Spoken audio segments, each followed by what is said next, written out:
Why did my camera come down? It does this all the time. Hello, everyone. Welcome to the Nocturnal Nerdcast. I swear, StreamYard changes stuff every single day. They don't tell us. Things just happen. And here we are. Welcome to the Nocturnal Nerdcast, pop culture in the dark. We're going to have some fun tonight. We have a few topics to talk about, but there wasn't a ton of news today. Ironically, we moved the Nerdcast to Tuesday so we could get more trailers, but now we have trailers coming out tomorrow. So that's a problem. But we're going to have fun tonight. We got a few things to talk about, and it'll probably be a shorter stream, just a heads up, only because of that reason. There's just not a lot of news today. But I do have some stuff I want to get into. How's everybody doing? We got Jose in the building. Good to see you. Thanks for being a channel member.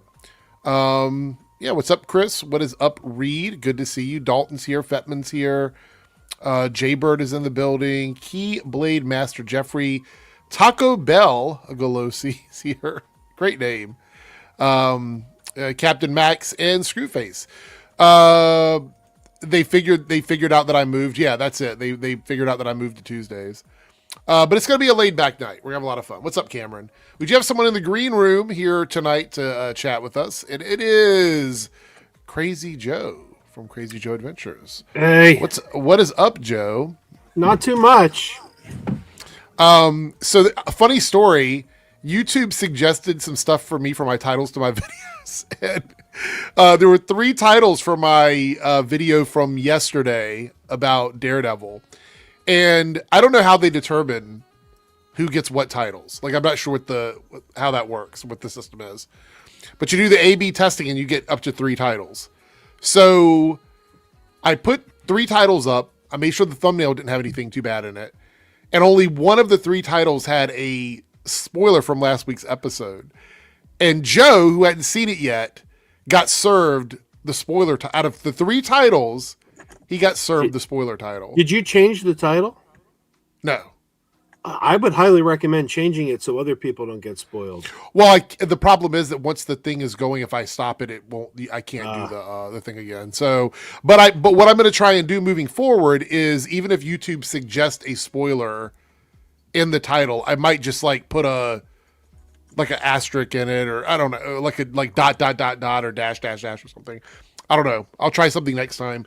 But the other thing was, and as you guys know in the chat, it's the death of a character last week, who I'm being careful about it now, but I don't know why. Every outlet I know is talking about it, and we had a new episode tonight. So, but yeah, it's just the fact that with Vanessa, her storyline and stuff, there was a lot of articles. The video that I made was about an article where the person tried to, did you watch the video at all? Oh, no, I didn't. Okay, all right. But though I do got to say, it's kind of sat my desire to watch the show now, because I know what's going to happen. It's the same thing happened a year ago. A year ago, somebody spoiled Superman and Lois for me, and I didn't want to finish season 4 because I'm like, oh, I know what's happening now. Well, it's only in the middle of the season, so this isn't the big thing in the show. Like, it's not a big. It's not.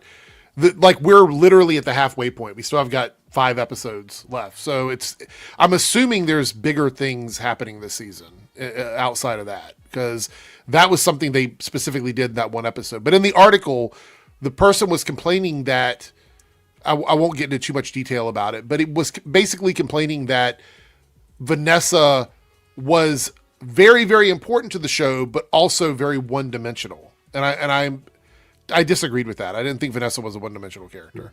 So I thought it was kind of a weird take on her character and overall. I will say this. I thought somebody had spoiled it for me prior. Not you. So because one of my pet peeves, I always go nuts about people spoiling things in the headlines. I'm always like, don't spoil things in the headlines, because if I didn't see something, not to click on an article about it. Because if you click on an article, you're going to get spoiled and you have no one to blame but yourself. Why'd you click on that? Right. But when it's in the headline, the choice was taken away from you. But let me ask you something. If there's articles that I'm reading from that are literally spoiling it, how am I supposed to frame that without doing, because people want to know what the video's about. So right. The headline, I've looked at the results. The one with the spoiler in it is getting way more clicks than the other ones are, than the other two. See, I don't know. All I know is where do you draw the line? Is what I'm asking. Like, how would you go about that? Well, it's like I haven't seen it spoiled anywhere else. Like I've seen a ton of articles that have said regarding the death on Daredevil, regarding the shocking death. So I knew someone was going to die, but none of them have said who died. In fact, I was starting to say, I thought it had accidentally been spoiled for me by another news source, but it turns out it hadn't. And it wasn't that they said this character died. It was that using context clues of the way it was framed, thought, because they put a picture up of Kingpin talking to James Gandolfini's kid. Right. And that was their picture. But I mean, like, if I put the video up and I put surprise shocking death and it's Kingpin and Vanessa, Kingpin didn't die. I don't know. You know what I mean? Right. I mean, logically, you're going to pick the character that isn't the most important out of the two. But it's like this source wrote shocking death, and they had a picture of James Gandolfini's kid and Kingpin, and then their headline said something like, "How does it compare to Penguin?" Right. But my issue is that doesn't work on YouTube though. Like on YouTube, it doesn't work that way. Like if I made a video and I put shocking death and I put a different person in the thumbnail, they would say it's clickbait. Right? Like if I did shocking death and it's Daredevil in the thumbnail, they would say, "Oh, this is clickbait." Or if it's Karen in the thumbnail, I would be accused of clickbait. Right. On YouTube, you have to be a little bit more specific about things that you're talking about. But I understand. Like I don't want to like spoil stuff for anybody. But my rule of thumb, I was reviewing the Arrowverse for 10 years. At the week marker, like the night before the next episode comes out, I always felt very comfortable talking about whatever the big thing was from the previous episode, because I assume that people that are watching it and want to see it would have watched an episode of TV within 7 days. Yeah. Because that's the way I did it back then. That's not everybody's viewing habit. That was just my rule of thumb, because I was doing reviews of the shows while they were airing on network television. So if I didn't get that video out the way I needed to in between those two episodes, it was useless to me, because you have to do them while it's trending online. So my whole thing has been like, my rule of thumb is I won't spoil something within like 48 hours of it being on a TV show. But once we get to like the 6-day mark before the next episode drops, I used to not care too much about it. Now, in recent times, I haven't done it as much. Not because I thought about it, but just because I haven't had a reason to do it. But the problem is this particular death was already in the news cycle over the weekend.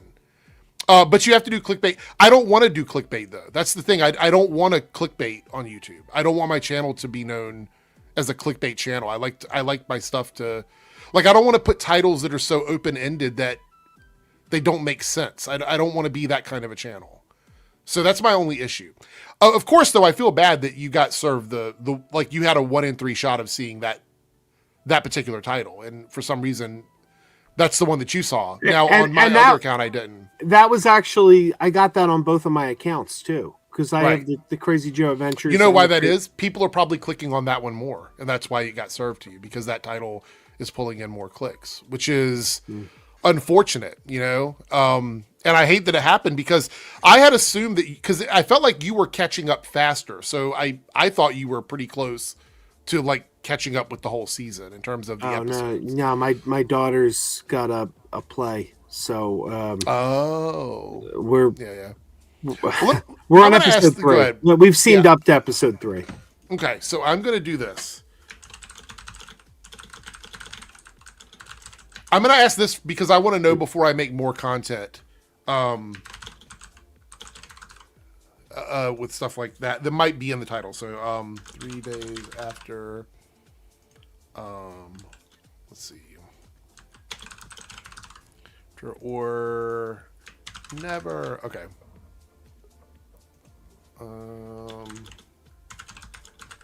We'll see. We'll let this sit with the chat for a bit. Just because I'm very curious what they think. Let's see. Is this showing up? Okay. So when do you guys think it's okay to spoil things? And I honestly will take this to heart, like moving forward. Like the day after, is it like once it airs and it's out there in the world, you guys are good with it, right? 3 days after, so people have had a chance to watch it on streaming. A week after, which is typically my rule of thumb, like 6 to 7 days after the episode airs, that's when I feel like it's okay to do it. And never, meaning like the whole season has to come out before you spoil anything. Chat, type 1, 2, 3, or 4 in the chat to vote on the poll here on the screen to give me your answer. I am curious. I don't want to ruin things for people, why is it not showing up? Is it not working? It doesn't like it's working. What's up, Darren's in the back there? What's up, Darren? Why is it moving for anybody? Oh, I can't hear you, Darren, by the way. Let me change this. Oh, there it goes. Okay, so it was working, it just wasn't showing it. All right, we're gonna keep going. There we go. All right. Anyway. Look, it would be kind of cool never, but yeah, I know that's probably not going to happen ever, but I'm asking what you guys think. It's just an opinion thing. You got to restart, probably. Yeah. But like I was saying, the way they had phrased it about the Penguin, comparing it to the Penguin, they said, how does this compare to the Penguin? And they had a picture of James Gandolfini's kid. I just kept thinking of, and by the way, chat, I am going to give a spoiler for the Penguin, which is over a year old now. Right. So if you don't want to hear that. Might be longer than that. Might be longer. Yeah, yeah. But I thought because he killed his sidekick guy, the kid on Penguin, and that's kind of the role Gandolfini's kid's playing to Kingpin. I'm like, oh, well, I guess he's a goner. So I was annoyed, and then it turns out that wasn't even the person who died. But see but the thing about it is though, also because of that, how did you know that other stuff was real too? You know what I mean? Other stuff could have been, for example, if I put Vanessa dies or Kingpin dies or whatever in my thumbnail, how do you know that's not a fake out as well? If people are already putting fake pictures up and things like that. Because you blatantly said Vanessa's death, whereas that didn't say this guy dies. It was just I inferred it from the picture. Right, but you could have clicked on my video and I could have been like, Vanessa almost died. Like you know what I mean? Like it could have been a clickbaity title. It might not have even I guess. Now, about a year ago, I think I've told you this story before. About a year ago or over a year ago, I guess, whenever Lois and Clark aired, or Lois and Superman, I was on a stream and it was on CW. I don't have CW. I had to wait for it to go to Max. So I was waiting for them to hit Max. They finally hit Max, and I'm working my way through the season. And I'm on a stream with this guy, Taladia Plays. I don't know if you know Taladia Plays, but he hates Lois Lane. Yeah, you were talking about this, a Superman and Lois spoiler or whatever. Yeah, so out of nowhere, he goes, the new season of Superman's great. Lois dies.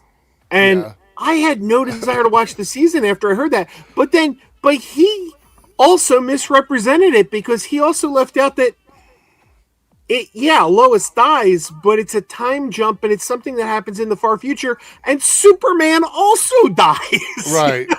Yeah. So no, I get it. So Darren, how are you? How are you doing? You're still muted. Yeah. We can't hear you. Wait, can you hear him, Joe? No, so he's muted for you. Better? Yes, there we go. Better. I'm good. I watched a beautiful episode of Daredevil Born Again tonight. Mm-hmm. Beautiful. No spoilers, obviously. But... Well, the good news is this is going to be a short. We didn't have a lot of news today, so it'll probably be a shorter stream. So we'll probably talk about that, before sooner than later. Not with Joe here, because Joe's already got spoiled by my thumbnails. What's the point? I might as well stay. Well, to be honest, there wasn't a ton of spoilers in this episode, surprisingly, but it's one big thing that everybody's been waiting for. But so Darren, you voted 2. Did you hear kind of what I was talking about with the spoiler thing?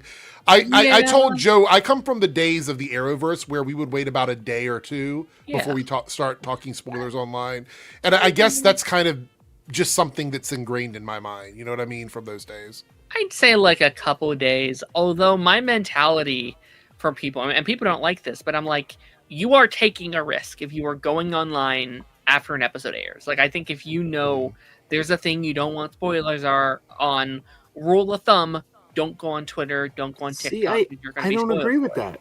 I don't agree with that. My feeling is I know not to click on something that's going to tell me something if I didn't watch let's say Scream 7 came out and I didn't see Scream 7 yet, and I see an article that says discussing Scream 7, I'm not going to click on it because. Well, let me ask you a question. Should it be your personal responsibility to try and avoid spoilers, or should everybody else accommodate you for spoilers? It depends on the kind of spoiler. I mean, I would say for me, in any like a TV show that's airing weekly that has a new episode every week, like something where there's a finite amount of time that you can talk about something before it leaves the news cycle. Like, is it on the person that's trying to appeal to a larger group of people that are engaging in the media, or is it on the individual who's trying to not get spoiled? Like, where's the accommodation lie in that? I'm not judging. I'm just asking your thoughts on it, both of you. Well, it's like I know when I would do things like that on the Crazy Joe's Concession Stand channel, I just would I would mark we're going to talk spoilers. Like I would try not to put anything in the headlines, and I would mark we're going to talk spoilers, and I'd warn people ahead of time. Right. Don't be here if you don't want to hear this. That's the way to do it. Yeah. But okay, like here's my argument though, is I don't disagree with that, right? There should be some common courtesy. There should be a bubble around like brand new stuff. But there's not, right? In the current day, people are being monetized to spoil, right? I can go on Twitter right now and post the final like scenes of the episode, and if I have the blue check mark, I'm getting paid. If I'm on TikTok, I could get paid if my videos do well. Right. People don't care. People don't care about spoilers. So I just think for your own, like, I think you need to know if I care enough about this thing, then I should stay off of it to avoid it. If you don't care, you don't care, right? If you don't, whatever. But also, what constitutes as a spoiler? Does it have to be a direct, like, this thing happened, or could it be like a picture? Like, what if my thumbnail, let's put this hypothetically, what if my title didn't say anything about a character, like a death of a character by name, but my thumbnail has a picture of Vanessa being killed? Is that the same, even though I didn't type it out? Because it could be an AI image, it could be something else. Like, you know what I mean? Like, where does that line fall? I have a hard time with it because, like I said, I've been doing this since the Arrowverse days. And you knew if there was a mystery revealed in that episode, you had about 4 days of time to really talk about that before it leaves the news cycle and they start promoting the next episode. So that's why I've always been very kind of open about giving 24, 48 hours. But then after that, I feel like on YouTube, when you're doing a TV show weekly, you have to go as hard as you can in that period of time. That's just me. But I'm going to try not to put direct spoilers in titles and thumbnails. I also think it depends what the studio has given us, right? Like, I won't say it here just in case the show hasn't seen it, but like, there was a character that showed up tonight that we've known was going to show up tonight for weeks now, right? Or for like almost a year now, and they've been marketing that character all week. To me, that's not a spoiler necessarily, because Marvel themselves is like, hey, this is happening, like, get ready for it. But for some people, that would be a spoiler because they want to experience that on their own. I know Blind Wave is going into that episode not knowing that character is going to appear, and that's awesome. I love that they can do that. So it's definitely a person by person thing. I mean, look, to be clear, right, very quickly, I just typed in Vanessa death, and there was an article from Variety from 8 days ago that clearly in the headline says Daredevil's Vanessa dies. It's literally in the headline, which means it came out the night that it happened. So, like, how much courtesy do I have to give as a small channel when you have outlets like that spoiling stuff? Sure. I mean, I was kind of like that with the leaks that happened a couple weeks ago for season 3. I was like, oh, I am not talking about this. I don't want to spoil anyone that wants to go in blind. And then, like, Variety made a thing about it, Deadline, and, like, discussing film, and they're treating it like news, not leaks. And I'm like, I guess this is a thing we can just openly talk about now. But it's this is all I'm going to put. This is the headline. This was from the 14th, which means this came out the night the episode aired. They redacted it. Yeah, it's not there though. No, Joe. I'm going to show you. It is there when you search for it. Let me show you. Look at that right there. Daredevil's Vanessa dies. That's the unredacted headline when you search. They should have, like, what I am kind of okay with is, like, Daredevil veteran dies in tonight's episode. And it's like, oh wait, who died? So and what's the point of like censoring it in the article when the Google search spoils it? Yeah. But you put the keyword Vanessa dies. Like, if you didn't put that, would it have shown that? I mean, how would I change the headline of the Google search? You know what I mean? Like, how would I do that?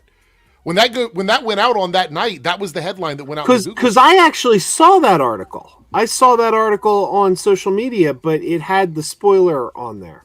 Right, in the actual article, but the Google the SEO search is showing the spoiler, which means that if I go in, actually, you know what? Let me do this. I will, because I can't do it. It's hard to do it organically now because it's a week older. Yeah. But if I did like Daredevil episode 5 variety interview, so I can look up an interview. Yeah. So if I type in, let me show you. If I type in Daredevil episode 5 variety interview, like if I'm looking for interviews with the cast, the very first thing is the spoiler. I didn't put death or Vanessa in the headline in the search. So my point is, as a small content creator, I have a finite amount of time to talk about things. And if large articles are spoiling things in one way or another, or large outlets, I don't know what I can do as a small channel to prevent that from happening. It's going to happen. Now, I'm still accepting that there are people that probably don't want me to do it moving forward, and that's fair. Like, I'm looking at the chart down here, the poll, and it seems like most people are going for a little bit longer time on that. And Darren and I probably both felt that 3 days is good because that was the way it used to be with the Arrowverse.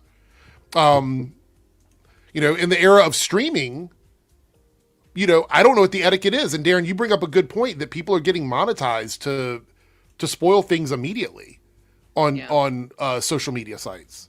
No, I remember back in the early 2000s, it was announced in the press. Like, it was announced.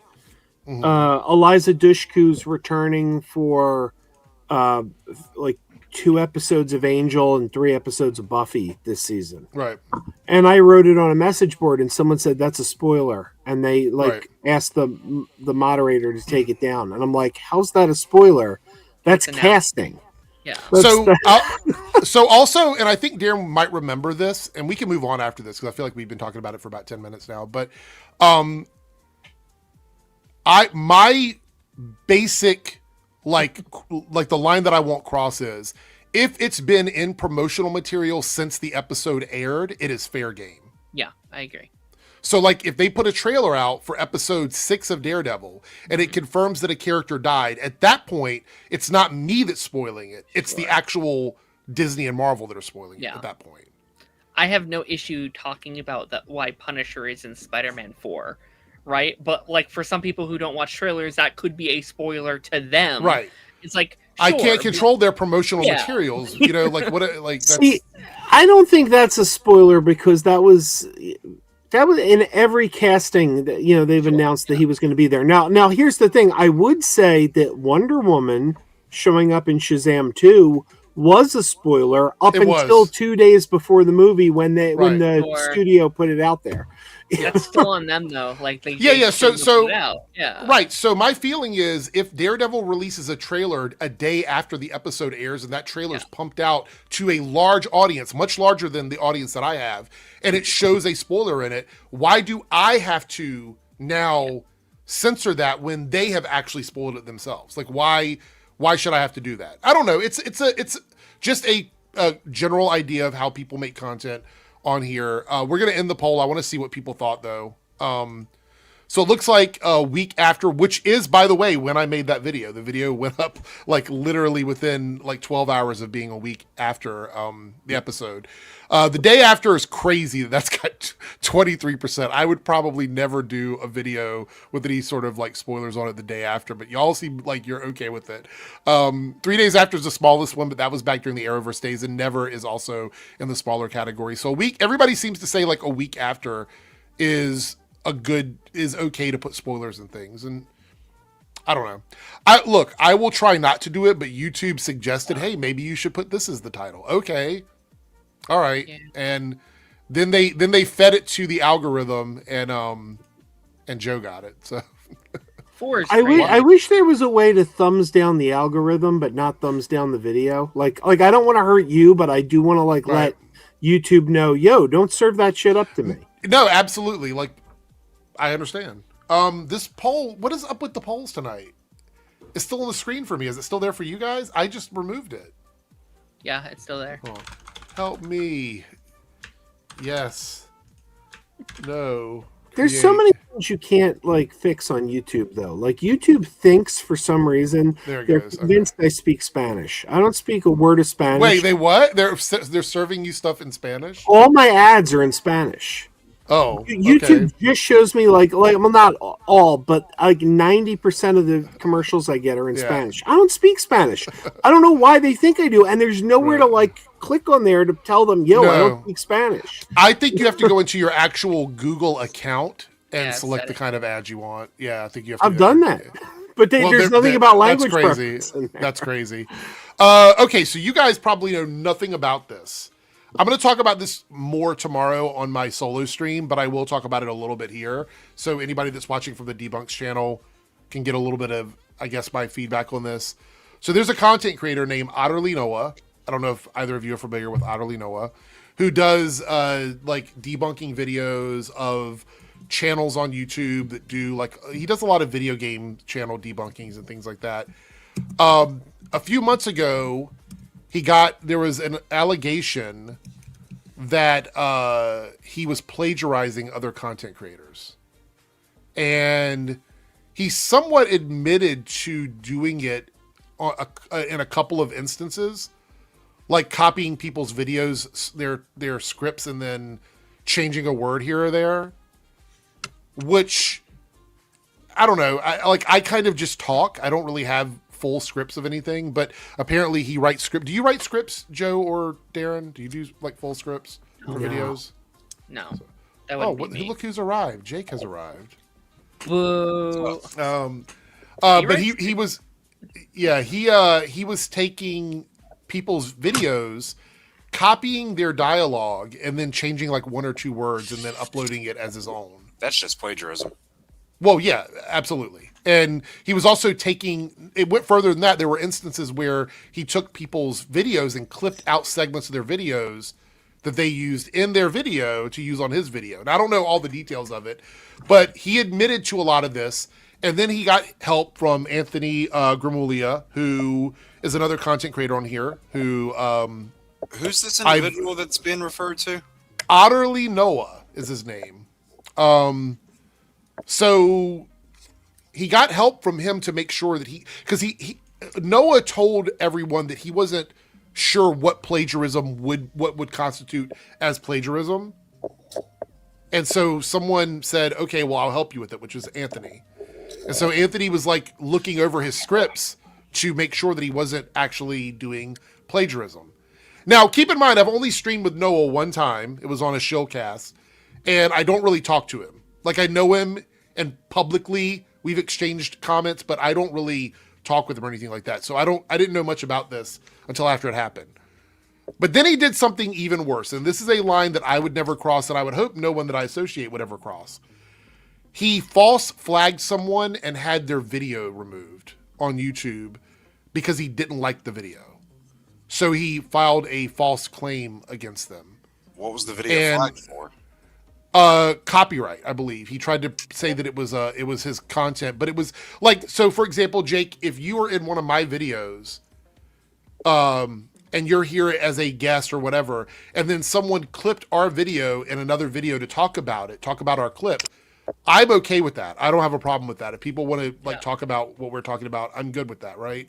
But apparently there was some false DMCA stuff with like something like an image. I think it was like a picture from his avatar or something on his channel and the thumbnail, and he basically falsely claimed the video and had the video taken down and got a strike on this person's channel. Now, the person, he said when he was on stream talking about it, he said the video was racist, but then he just admitted that he didn't like the video.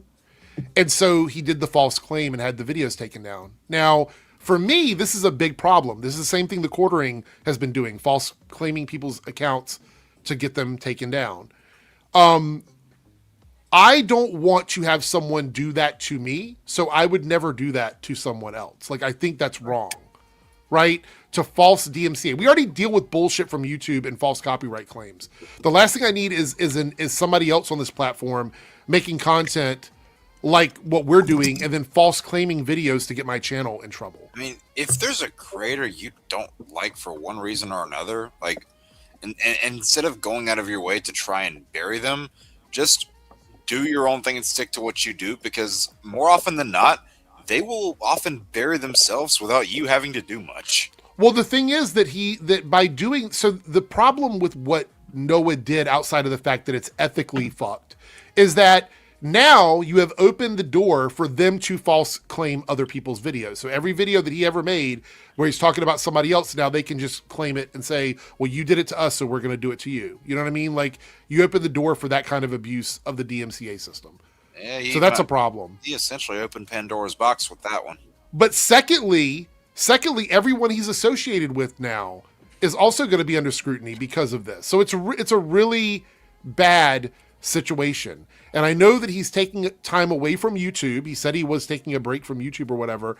I don't know if there's any coming back from doing stuff like this. I feel like this is stuff that you kind of get known for. You know what I mean? I don't know. Anyway, thank you, Kakarot, for bringing it up. I'll talk in more detail about it tomorrow on my Copecast. So, Big Fieldy with a member chat. Member for 7 months. 7 months, baby. Woo! Thank you, Big Fieldy. By the way, we do have 5 Matt Jarbo. Y'all talking about flagging? Yes, Matt, we are. We are. Not you though. Let me change the size of that so it takes up less of your screen there. Okay, so this is actually one of the topics I was going to talk about. I'm surprised Lance isn't here. Cartoon 49 with a $2 super chat. Thoughts on Michael Jackson film bad reviews buzz? So the Rotten Tomatoes and all those reviews. I'll go ahead and pull it up because I know some people have been talking about it. By the way, has anybody seen the movie yet? No. Michael, the documentary or whatever? I'll be a little late on it, I think. I'll probably be skipping it now. Yeah. Let's see here. Well, there's some spoilers, Joe. Billie Jean is not his lover. So I just, in case you were wondering about that. So. Well, she can just eat it. Oh God. Oh, there we go. All right. So here's what we're talking about here. Yeah, it went up a little bit. I don't see any. It's gonna go up more once the actual embargo releases.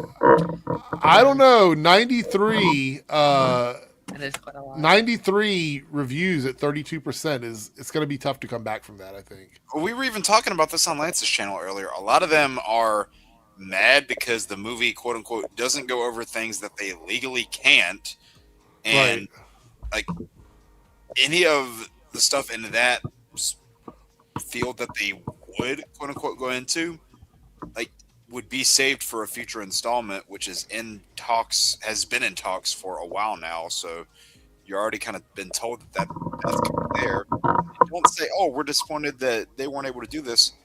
If you'd paid the slightest bit of attention, you'd know that they wouldn't be able to because of Has legality. Lance talked about this at all? Has he mentioned it? Dude, if you go to his TikTok, there's an 8-minute thing on there from tonight's stream where he was talking about it. I'm not even on TikTok anymore, so I don't make TikToks. I don't even have it on my phone. I don't think. Fair. What is that noise? Oh, that's me. I'm sorry. Oh, I was like, wait! It sounds like hungry hippo. So Sorry. Aaron, are you just abusing your mic? Yeah. Anyway, 32% though. I don't know. Look, this isn't. I know Lance said, and maybe it's true. Lance was saying this was like one of his most anticipated movies of the year, maybe his most anticipated movie of the year. I don't know if he was being serious or not. I assume he was. Yeah. I don't care much about this, and the reason why is I don't think this documentary is going to introduce me to anything new about Michael. I think I know a lot about Michael Jackson's life. I know a lot about his biggest performances. I just don't see how this is going to do much for me. And it's the first half of a 2-part movie, right? Isn't there a second half coming out for this? Yeah, like I said, they're already working on the second one, but like you just kind of said it there. This just might not be one that's for you. And at the end of the day, not all movies have to be for everybody. If No, that's yeah. for you, then hey, you know what? It's not for you then. Yeah. Lance does have a good point that I'm kind of like, I do agree with to a point where I'm like, this movie was going to get hate no matter what. Yep. Either people are going to be mad that they're not tackling the topics that are surrounded by this person, or they're going to be people mad that they are tackling the topics surrounding this person. So like there wasn't going to be a complete win. Yeah. I had kind of said from the start, I said I think the most interesting Michael Jackson movie is a movie they won't make, right? Like I do think the more interesting movie is one that they're just not going to touch. So that's kind of been I'm like, I'll whatever.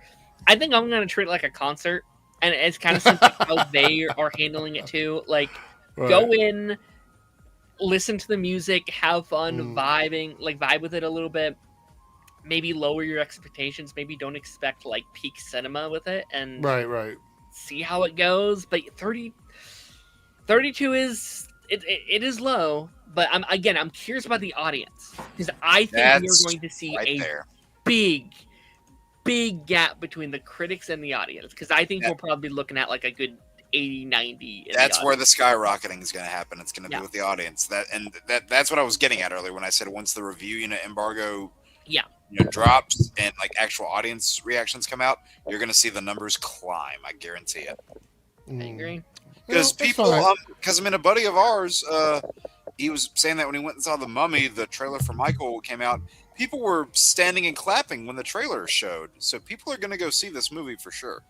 Yeah. So, and also the second movie is going to cover more of the drama about his life, because a lot of stuff happened in the later years of his life. So, I had worries about this movie from day one, because the Michael Jackson estate's behind it, and his nephew's playing the role. Yeah. So that this movie is going to be very whitewashed. It's going to be, you're not going to get a warts and all documentary when the family's behind it.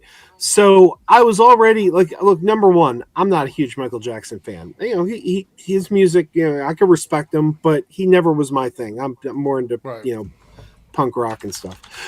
But so this was never going to be my thing, really. But I was interested. If I heard good things, I probably would have gone to see this. But with my already not being terribly interested, and then seeing these reviews, I don't see myself seeing this one. Fair enough. We did have a super chat here from Cartoon49, a $5 super chat. The film is also not a documentary. Right. A biopic and a documentary are not the same thing. What film are you more excited on, Dune 3 or Avengers Doomsday? I'm actually more excited on Dune 3, mostly since I love the first two movies. I already know what Joe's answer is, but go ahead, Joe. Which one are you more excited for? I said it before. You couldn't pay me to watch Dune 3. Obviously, Avengers Doomsday. Yeah, I think me and Joe agree for once. I'm not a Dunes guy. I think that might be one of the worst double features of all time, just because. Not that Dunes 3 is going to be bad. It's obviously going to be good, even if I don't like it. But like they're both like two very long conclusions of their storylines. Like I think they're two. Like people want a Barbieheimer, and I think Barbieheimer only works because Barbie and Oppenheimer are so diverse to each other. Like they are on the opposite ends of the spectrum. Dune 3 and Avengers are too similar. One of those movies that you named isn't even a conclusion, because there's another Avengers movie after it. Well, true, but it's it's the like culminating event of culmination. Yeah. Yeah, it's not. Yeah, there's one more coming, but I mean, you can argue that for Dune 2 as well, because Dune also, not Dune 2, Dune, because we got more Dunes coming. So I don't know. Yeah. I don't know. I hope people like Dune though. I really hope people. It's not my cup of tea, but yeah. What about you, Jake? I mean, I didn't really care for either one of the Dune movies. I liked the show, weirdly enough. The show was great. I love the show. Yeah, as somebody who didn't really care much for the movies, I was surprised at the level at which I enjoyed the series, but Mm. it's still, Doomsday is still the thing I'm definitely more excited for out of those. I two. will be seeing both of them probably within like a few days of each other, but Doomsday is my Yeah. first movie. Like that's the one I'm going to first. I- And if I don't get to Dune 3 on the weekend, I will just go see it whenever I see it. It's not at the top of my list there. So, Both are like probably 3+ hour movies. yeah. Like that'd be such a you'll be sitting there for 6 hours in the 7 theaters over 2 or 3 Yeah. days. Yeah, like that's no, I can't do that. I mean, I admit I did that in October last year because I did what was essentially 6+ hours over 3 days when I went and saw all 3 of the Spider-Mans that they re-released because it was my youngest sibling hadn't seen them before, so I took her and we went. It was Friday evening, Saturday afternoon, and then Sunday afternoon. So yeah, a lot of theater time, but because of those just being re-releases, they were all cheap tickets. So there's the one benefit. Lone Wolf here with a member chat says DM something on Discord but want panel thought. I see what you sent, Lone Wolf. Member for 65 months. Thank you so much. There's no way you could have fit this into a super chat. Holy shit. Let me read all this out here. Critics don't exist to validate our opinion on a film. And you are allowed to like a movie that most critics don't like. It's just hard not to read it as insecure or solipsistic when people lash out at critics for being critical or something they like. We have movies that we love, we are critically panned, but I'm not going to make generalizations about the institution of film criticism like it's a monolith of people who are personally trying to yuck my yum. Critics are evaluating these movies completely differently from someone who is watching casually as a fan. This is him saying that, but I'm stopping here. I agree with this. I've said this many times. Fans go to movies for different reasons than critics. They're doing the literal opposite of turning their brain off. So the point is, if you like a movie, say it with your chest. Critics don't need to agree with you, but their job is important, and we should be grateful they still exist, or we'd be watching only AI generic slop by now. I agree with a lot of that, but I want to be very clear here. Critics are in the position they're in, at least the ones that are at the top end of the critical space, because they understand film and they're looking for specific things that elevate art to another level. So I do think they still have a reason to exist. And I'm not saying you're not saying that. Well, I'm saying this is just me. They do have a reason to exist in the space. But I've always said, if you are a fan of something, you're going to get more bang for your buck by looking at fan scores than you are critic scores. Because the fan scores are most likely going to align. Right. If the fan scores are low, and these are people that bothered to vote after they went and saw a movie, you might go, I don't know about that. Especially those big IP movies. I mean, perfect example in like something like Mario a few weeks back. That is not a movie for critics. It is absolutely not. Minecraft wasn't a movie for critics either. Minecraft. Yeah, it definitely was not. There is a lot of I think there's a lot of hypocrisy happening right now in the critic space. I see, and like I do this too. Like I also find myself doing this too. But critics only matter when we want them to matter, right? Yep. Like we can look at a movie and when critics love it, we're like, see, look, critics love it, and blah blah blah, and like look how great this is. But when they don't love it, it's like, well, like who cares anyway? Critics don't matter. It's like you can't have cake and eat it too. To take that a step further, we let our favoritism play into that. We'll let our favoritism play into it too sometimes. And I'm not saying we as in this here, but a lot of people I will see generalize it, and they'll take something that they love or a filmmaker they love or an IP they love. And whenever it's praised by critics, they'll go, "See, look, it's good." But whenever it's not praised by critics, they'll go, "Oh, what critic horseshit is this? This isn't something I got to believe. This is a load of BS." So people will more often than not let their attachment towards something play into their perspective on critics. I feel like the critics are. I don't agree with what Darren said at all. I think the critics, the critics do what the critics are going to do. They give their opinions, and I think 9 times out of 10 they're right. I think if you look at the best movies of the year, critics usually liked them. You looked at the worst movies of the year, the critics usually didn't like them. They're not going to nail everything because, as with everything, it's a guideline. It's giving you a guideline. Ultimately, you need to go see the things that interest you. Like I said, Michael. Well, then, Joe, critics can't be right then. Critics liking a movie doesn't make them right. It's subjective. If you're saying the critics are right because of like maybe awards or whatever, that's just talking about the culture of film. Right. Well, what I mean, about the actual film. What I mean is the opinion of the critics is usually shared by the mass audience most of the time. Yes, there's a lot of times where they do align. Yes, there's going to be differences. Yeah. Of course there is, but you can't be out there going critics never get it right, because if you look at what you like and you look at what is generally considered to be good, they do most of the time, But that doesn't mean they're gonna.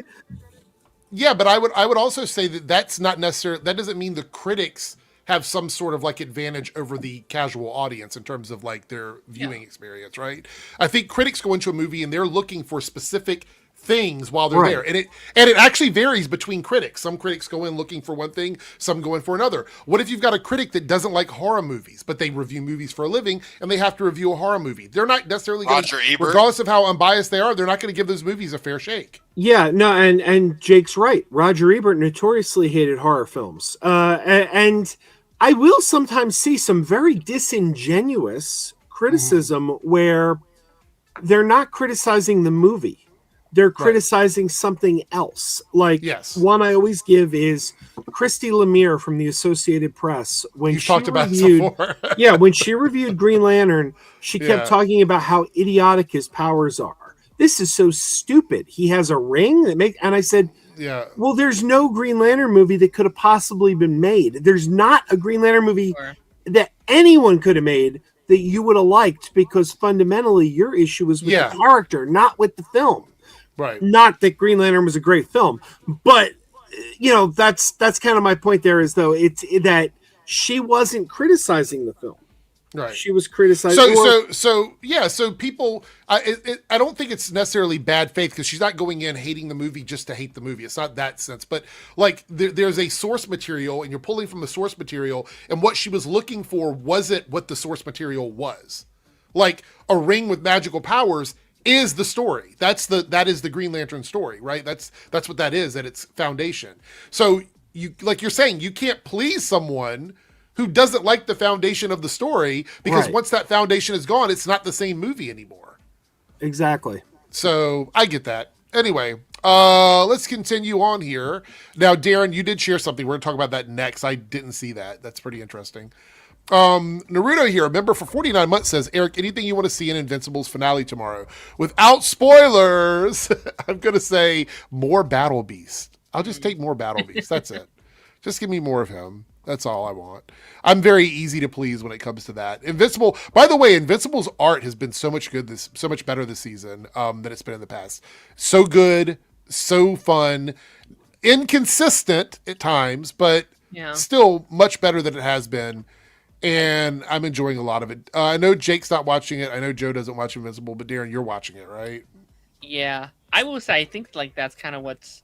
I think I'm noticing the animation a lot more this season of me not being as big of a fan of it, but I think it's just because their highs are so good that when it doesn't look like that, it stands out. Like there were shots in episode 7 that blew me away, where it's like that looks incredible, and then there'll be a shot where they're just all standing there and they look like a PG, like a PNG cutout, and I'm like, I don't know, man.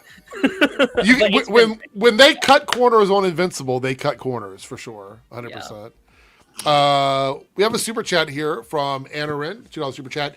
Have you been watching For All Mankind? I haven't been watching this season. I haven't started yet with this season. I have watched the show in the past. Is anybody else watching For All Mankind? I've tried. I can't really get into it. Like I think I watched all of season 1. Mm-hmm. Well, you know that it kind of time jumps a little bit as the show goes on, right? You do know that. I think I heard that. Yeah. Yeah. Yeah. What about you, Jake? Are you watching For All Mankind at all? Nope. Have you ever even heard of it before? I've heard the name. I just haven't watched the series. Okay. You know what sci-fi show everybody went nuts over that I can't stand? What's that? The Expanse. Oh, yeah. That show was like watching paint dry. Yeah, it was the show was as big and empty as the world it existed in, I think, in a lot of ways. There were parts of it that I did like. The mystery part of like the alien species I thought was really cool, but it was filled up with a lot of just kind of boring character arguments and things like that. I was told it's better if you read the book. Like someone told me if you read the book you'd enjoy the show more. But Yeah. I didn't read the books though. We have a super chat from Cartoon 49. Then we're going to move into our next topic. Challenge super chat. Do you have a letterbox account or planning to? I think everybody here has one, right? Yeah, Yep. I do. I don't think I Mine is the same as it is on everything, which is DJ Eric. So if you look up DJ Eric, you'll find me on Letterbox. Does anybody want to give out their Letterbox account or no? Because some people don't like to give it out. So I can. Mine's still my old YouTube name. I don't know how to change it. It's Infotech765. Oh my god, I haven't heard that in a long time. I need to change it somehow, but long time. Every time I open Letterboxd and I see that name, it takes me a second. I'm like, who the fuck is that? I'm like, oh, it's Darren. I'm Crazy Joe. All right. I'm there scared, we go. Joe. I'm scared to see your letterbox, Joe. Well, he's got some good ones on there. You should go look at his Star Wars rankings and his Spider-Man rankings. Those are really good. Right. So go check those out. Serenity says, are you saying The Expanse wasn't expansive? Yeah. Meister says, yeah, The Expanse was really boring. I think it got better the further along the series went, but it dragged its feet a little bit too much. All right, so I'm going to pull up the article we're going to be talking about, and then I'm going to pull up our poll for the night. We are currently 0 out of 5 super chats in the Eric's Reloaded channel, which is highly unusual, but we're 0 out of 5. We are 4 out of 5 in the AirrickDebunks chat, which is highly unusual that it's kind of flip-flop, but that's okay. It's fine. Guys, and go ahead and say it, Jake. This channel. You're going to say it. I mean, Omega's not here. I had to. Yeah. So let me go ahead and pull up our poll for the night. I think we got some really good options here. Let me move it over here in the corner. Okay, you pick top 3, voting with 1, 2, 3, or 4. Best movie with children as lead characters, which we've never done that before, and there's a lot of movies I love growing up with kids. What's so funny? Me and Darren, I feel like just had a similar thought. What? There's a joke on a stream from a while back. Oh, okay, gotcha. Top 3 ensemble cast films, so movies with like a huge cast of characters. Top 3 rom-com films. Ooh. All right. So there you go. Or top 3 directors and their best films according to you. So the director and then the film that you think that they directed that was your favorite. Darren, don't give me that look. Oddly enough, my favorite director's best film would also fit under best films with child leads. Oh, well, there you go. No spoilers for your movie, for your list, Joe. All right, so we have the runtime for all episodes of Spider Noir. By the way, who's excited for this show? Because it's right around the corner. Me? I know, Joe, you said you were really excited for this one. ABC, always be Cajun. I will say my excitement went down a little bit once it was announced to be a binge drop, but I'm still excited nonetheless. Yeah, that's like the one caveat that I have, because I think water cooler talk week by week would work for this show so well. Did they announce that? Because I heard that they were doing it like the day after, like each episode was airing the day after. That's on the like MGM thing. They're still doing weekly, but Amazon is dropping them all at once. Yeah. Well, what's the point then? If they're all up on Amazon, why would you watch MGM? Exactly.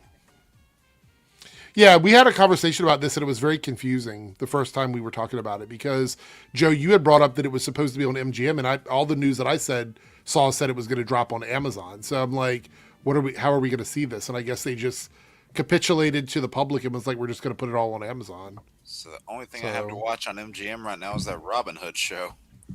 By the way, I cannot find you on Letterboxd. I'm putting in DJ Eric. Nothing's coming up. Let me see. Hold on. Yeah, I also can't find you. Let me see. My account might have been banned. Oh. What did you do? I rated a bunch of bad movies as number one. So Flash was number one. Bad movies like That's sensible. That's sensible. bad movies Love like the and Fifth Element. Thunder, Justice League. Yeah. Let me see. Sign in. Darren, what did you say your name was? Something crazy, right? You said. I'll just DM it to you. Oh, that's you. I need to find out how to share my or like change my name. I was about to say, you said find out how to share. I'm like, there's a share profile thing down there. Yeah, there is. I think they did delete my account. Wow. Whoa. You're in letterbox jail, Eric? I guess. I'll have to make a new one. I'll I let you didn't guys know know that when it's done. thing. Yeah, I mean, it's not showing up. I sent a reset password to my email, and it says the email does not exist. So, Were you sending us spoilers? yeah, that's what it was for sure. Eric, did you leak the Aang movie? Kidding. I did. Oh, no, Eric. By the way, did you know the person that leaked that has been making dumb comments about it? They were like, "Oh, I didn't know it was going to be a problem because it's on streaming and not actually in theaters." And like, Miss me just with that bullshit. Whatever. Well, I mean, there's kind of some news about that today about how it's now showing up on like the Letterbox like most popular list now. oh, really? Like, enough people are watching that they're going on like Letterbox and like giving their reviews for it and stuff. So, Wow. Should they just release it in theaters now? Like, go ahead and put it out. What do you have to lose at this point? I'd like it. I like them too, but With that being said, though, the runtimes on this, I'm happy with this. This is like normal TV Yeah. episode runtimes. Like, if you were airing this with the commercials, it'd be an hour-long episode of television. it's going to be hard to watch it in 1 week before spoilers and stuff comes out. But besides that, yeah, That's true. This episode length means like you'd have to binge a lot to get through Yeah. it for sure. very like Marvel Daredevil coded, whereas it was like 13 50-minute long episodes that people had to watch and before they got spoiled. Yeah, not exactly conducive for your average guy. I think it's fine for most people, but when you're us and you have to like watch things quickly to make content on it, it can be a little strenuous. Shout out to all our reaction friends that have to like edit I know. that as well. That's funny. You found an old account called DJ Eric, but it looks weird. Well, that's probably not mine then. Matt Jarvis says The Last Airbender will die in the theater, but not enough fans for it to make money outside of opening. I disagree. I Wait. Now maybe it would, but I think prior to it leaking, it probably would have done much better. I think if they marketed it enough, it would have done numbers. Hey, Eric, Yeah. are you looking forward to the Aang movie? Be honest. The Aang movie. Yeah, or the fucking Avatar movie. Sorry. Oh, Yeah, my bad. I fucked up my words, but you knew what I was trying to say. yes, I am looking forward to it. Yes, for sure. It's still my number one of the year, Is it your number one, really? easily. Yeah. Well, we got this to talk about too. Hold on, let me pull this up on the screen. This is one of Jake's favorite topics. X-Men 97 Season 2 will have its world premiere at the Tribeca Film Festival. Heck yeah. The series is now expected to release on Disney Plus this summer. Do we think this means we're getting a June release? If it's having its world premiere in June? Also, do we think it's going to air or it's going to put out the bulk of its episodes while a movie is in theaters? Do you think they care about that? Or do they want to try and space it out between movies? I think it's an animated show. It's like, it's not technically an MCU show. They've done it before, right? You had like, funnily enough, you had Hawkeye airing while Spider-Man No Way Home was in theaters. Right. Actually, finale came out like the day Spider-Man came out, which is crazy to me. When does Spider-Man come out again? End of July. They might be done then. If it comes out like beginning of June, they could air how many episodes? 10?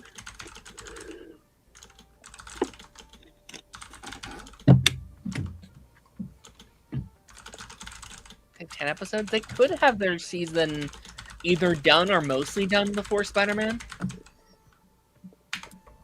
You okay, Jake? Yeah.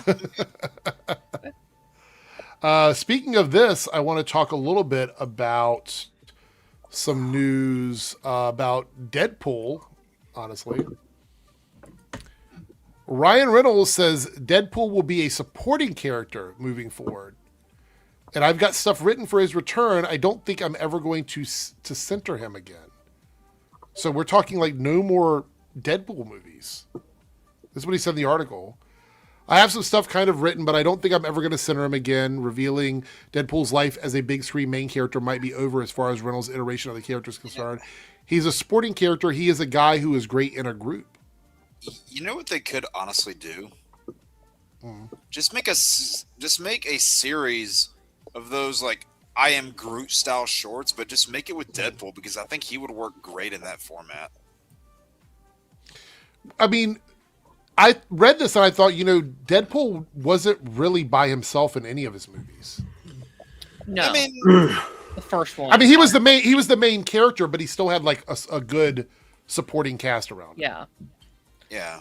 You can argue the first one, but then like You still movie have 2, like, you did X-Force and Cable and stuff. well, even the first movie, you still have like Colossus and other people Sure. there. And the third movie, he shared the title with another character. Yeah. Yep. I think this is smart. I think Deadpool can be too much of a good thing, right? I love Ryan Reynolds. I don't know if I love Ryan Reynolds, but like I love Deadpool. I love the character. But like I said after 3 came out, I was like, I love this movie. Wait a minute until you do another one because too much too fast can get annoying. It Stranger can lose Things. specialness. I like the idea. I do. I like him being a more supporting character. Oh, sorry. I'm wondering if he's in Avengers. Like, I'm wondering if we will get like a little taste of it. Maybe not this next one, but like secret, if he's in Secret Wars, we might get a taste of what that might look like, like Okay. a trial run of what Deadpool could look like with the other cast, kind of thing. That's fair. Shout out to Anthony Gramulia here. Talked about you a little bit earlier, Ant. All good stuff, I promise. We did not shade you at all when I was talking about you. Anybody else have any thoughts on this before we read the rest of this article about him being better as a group character and not so much a solo character? Does anybody agree, disagree with that? Will Ryan Reynolds be fine with taking just like secondary to side billing after being in the limelight for 3 big ones at that point? I mean, like he's writing it, right? Like, His idea. yeah, like this is him saying that.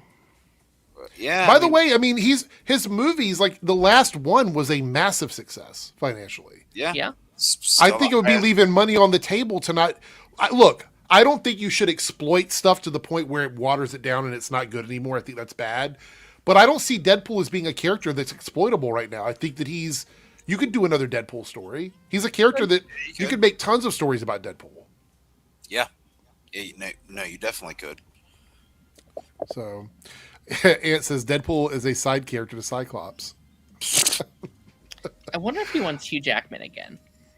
Oh, maybe. Do you think that he had so much fun with Hugh? He's like, I just want to do that again.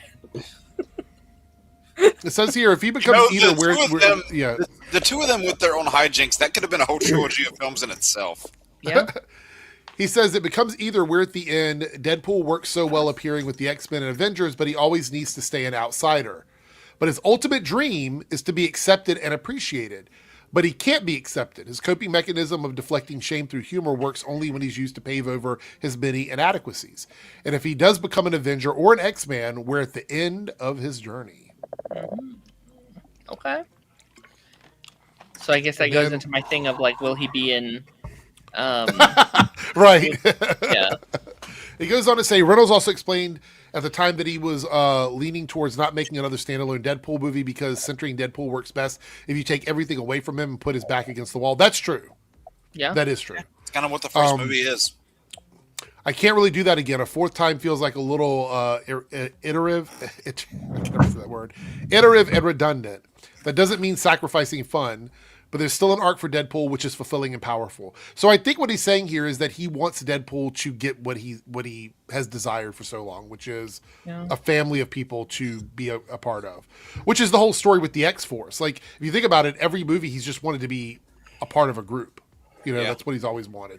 Look at Deadpool and Wolverine. I mean, that was kind of the driving force behind so much of happened in that movie. Yeah, because I mean, the found family he got in Deadpool 2, like that's the whole driving force of the third movie is he's trying to save all of them.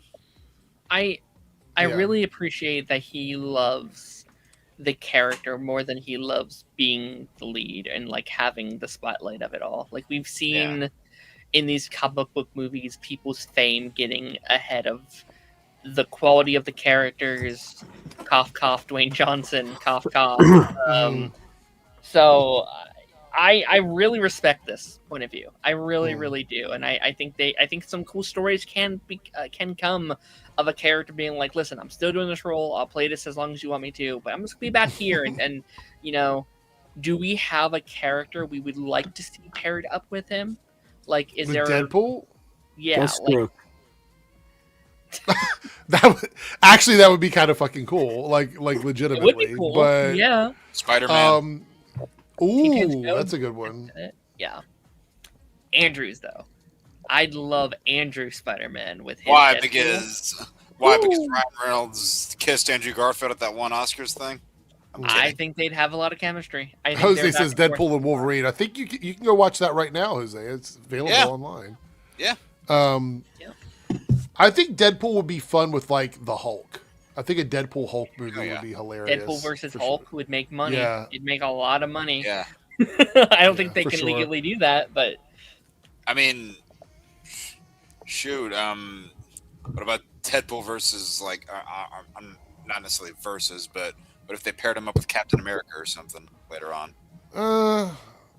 Maybe it would have been. Maybe it would have felt more fresh if it were Steve.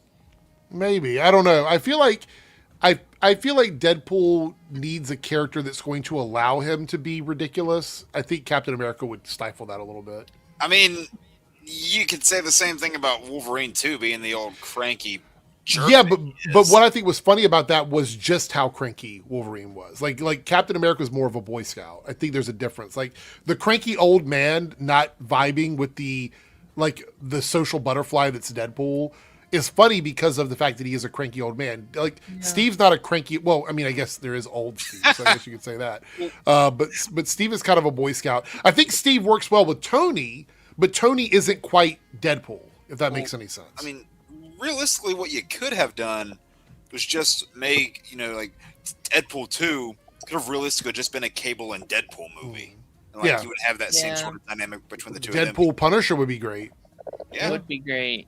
I feel like they could have done a cool Marvel Zombies story with him. I know people love the Deadpool versus the Marvel Universe storyline. And I feel like they could have done that, mix that with Marvel Zombies. He gets stuck on another world where they're all zombies just to kill him.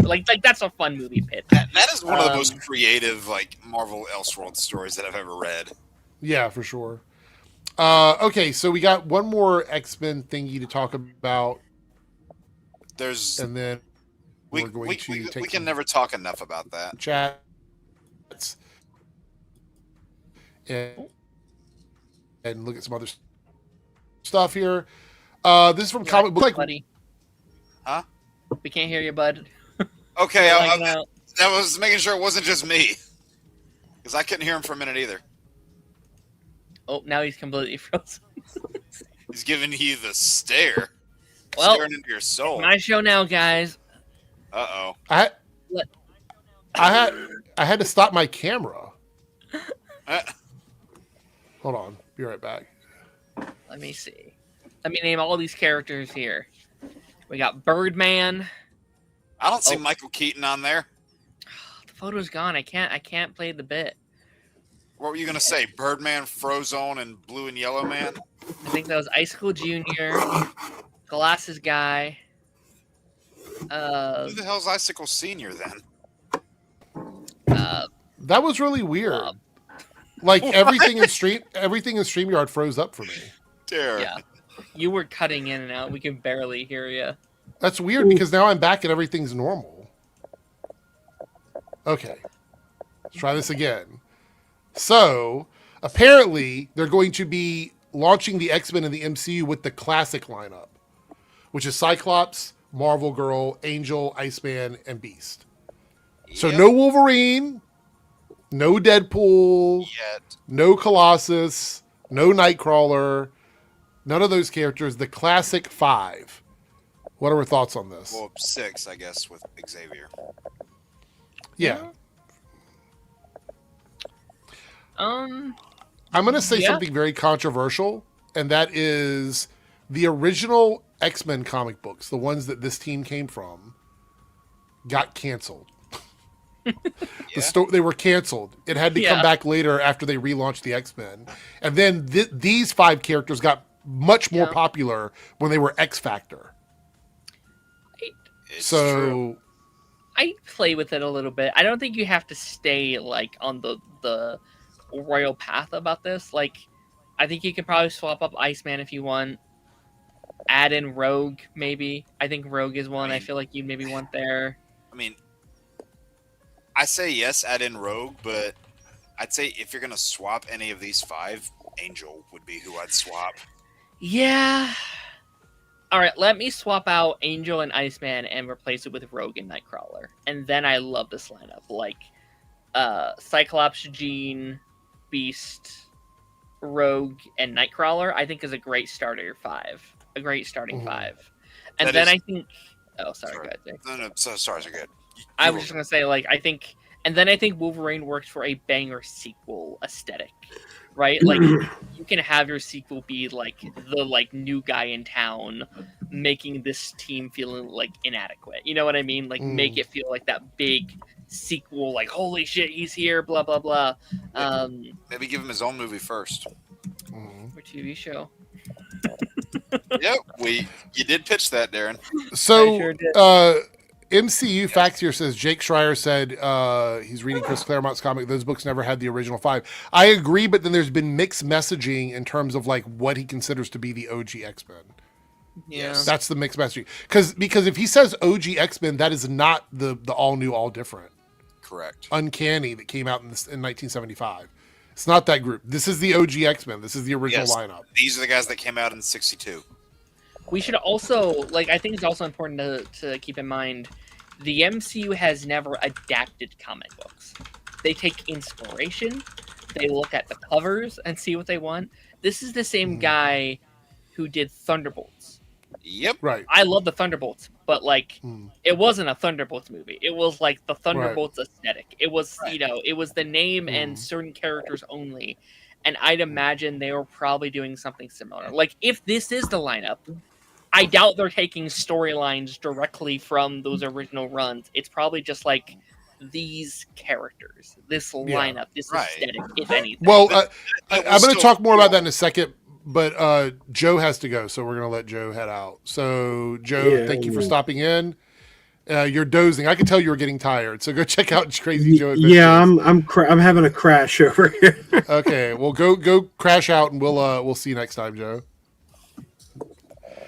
I was going to say that the stories that came with these characters, the original stories in those lineups, which eventually became classic X-Men, which when they relaunched them with all the covers by Art Adams and stuff like that back in the 80s, those stories are okay, but there was a reason why they were canceled.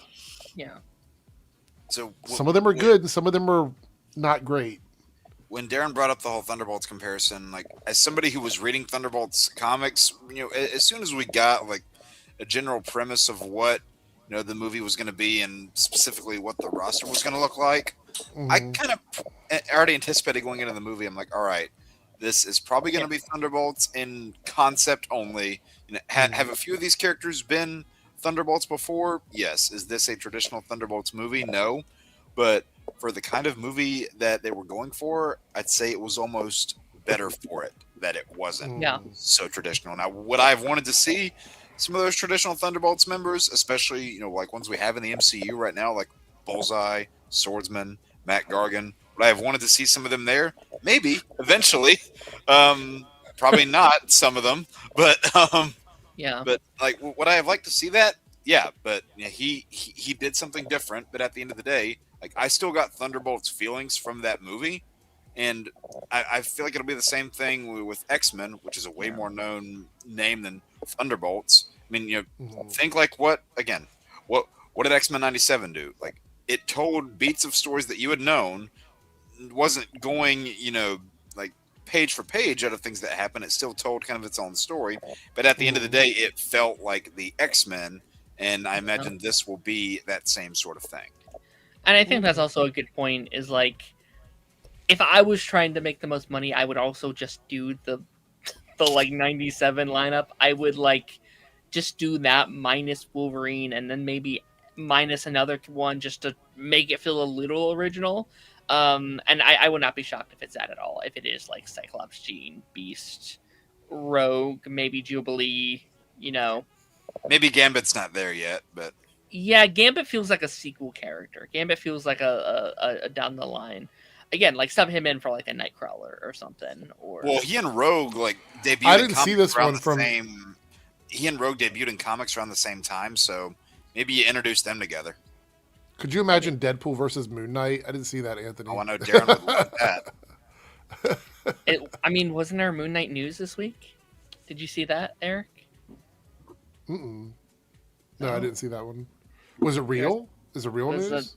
It was an Oscar Isaac interview about what he wants to do with Moon well, because Knight. he's on that Beef show right now on Netflix, which, by the way, is really good. But it's a second season with a brand new cast, so it's almost like an anthology show.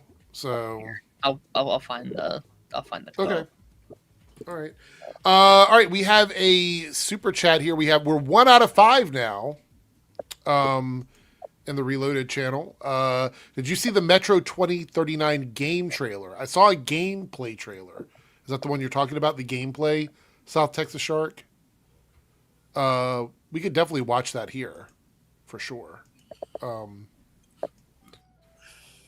But let's see. So what does this say over here? Let's see. Ooh, this is good. So it says here that Oscar Isaac reveals that Marvel Studios has had talks about doing a Midnight Sun project. Thoughts on this? I could see it.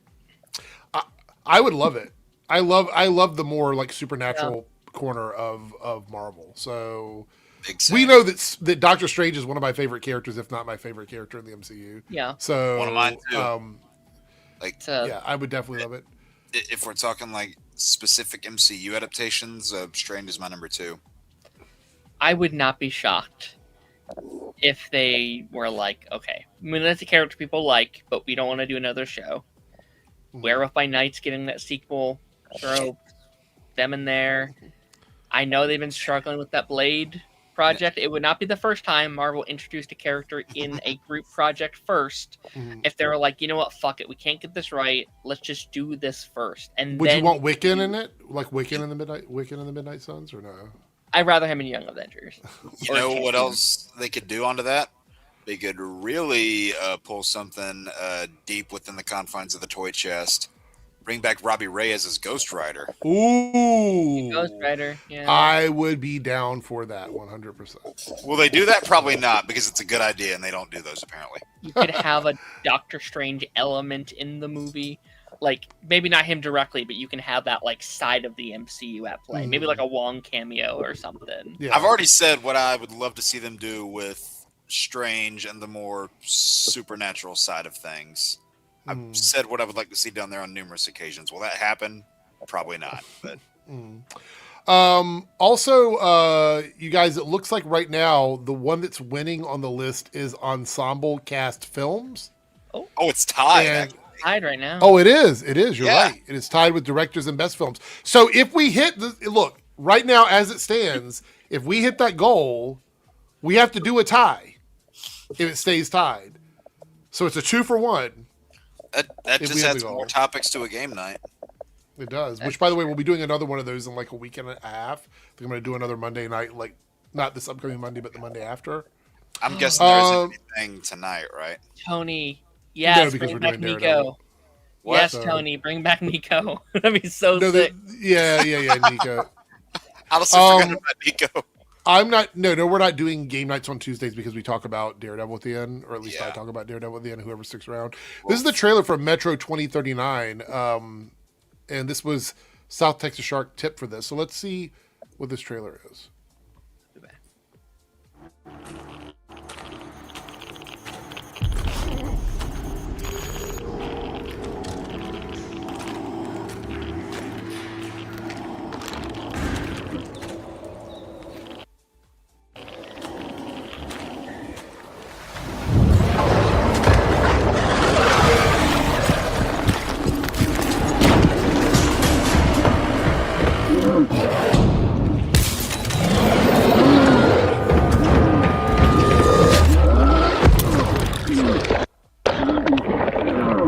What the fuck?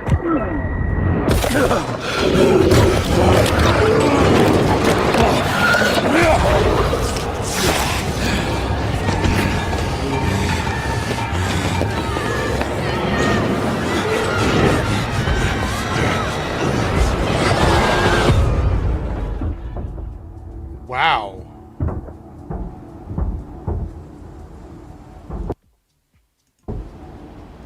There we go. All right. Thoughts on that, Jake? It looks like a game. Pretty interesting, I would say. All right, we have one more topic here, one more main topic or topic that I had in the shoot here. Let me see if I can find it. I think it's up here at the top. Oh, is it Clayface? Yeah, I wanted to look at the promo start because we should be getting the trailer tomorrow. I think of Clayface. So, where'd all of it go? I think, okay, so this is the one from Discussing Film, but I don't see.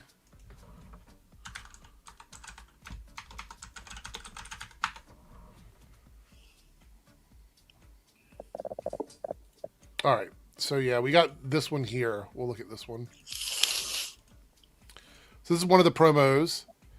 Gotham Medical, issue 25, the new face of regenerative medicine. Exclusive interview with Caitlin Core. Mental Health Revolution. Hold on, let me pull this up so I can read the whole thing. Novel therapies for treatment-resistant depression. The future of organ transplants. Urban health challenges tackling airborne diseases in mega cities. And then we have, there's another one here. I think there's two more. Let me see. There's another one. Oh, here it goes. Where he's on the cover of a magazine. Yeah, I saw that earlier today.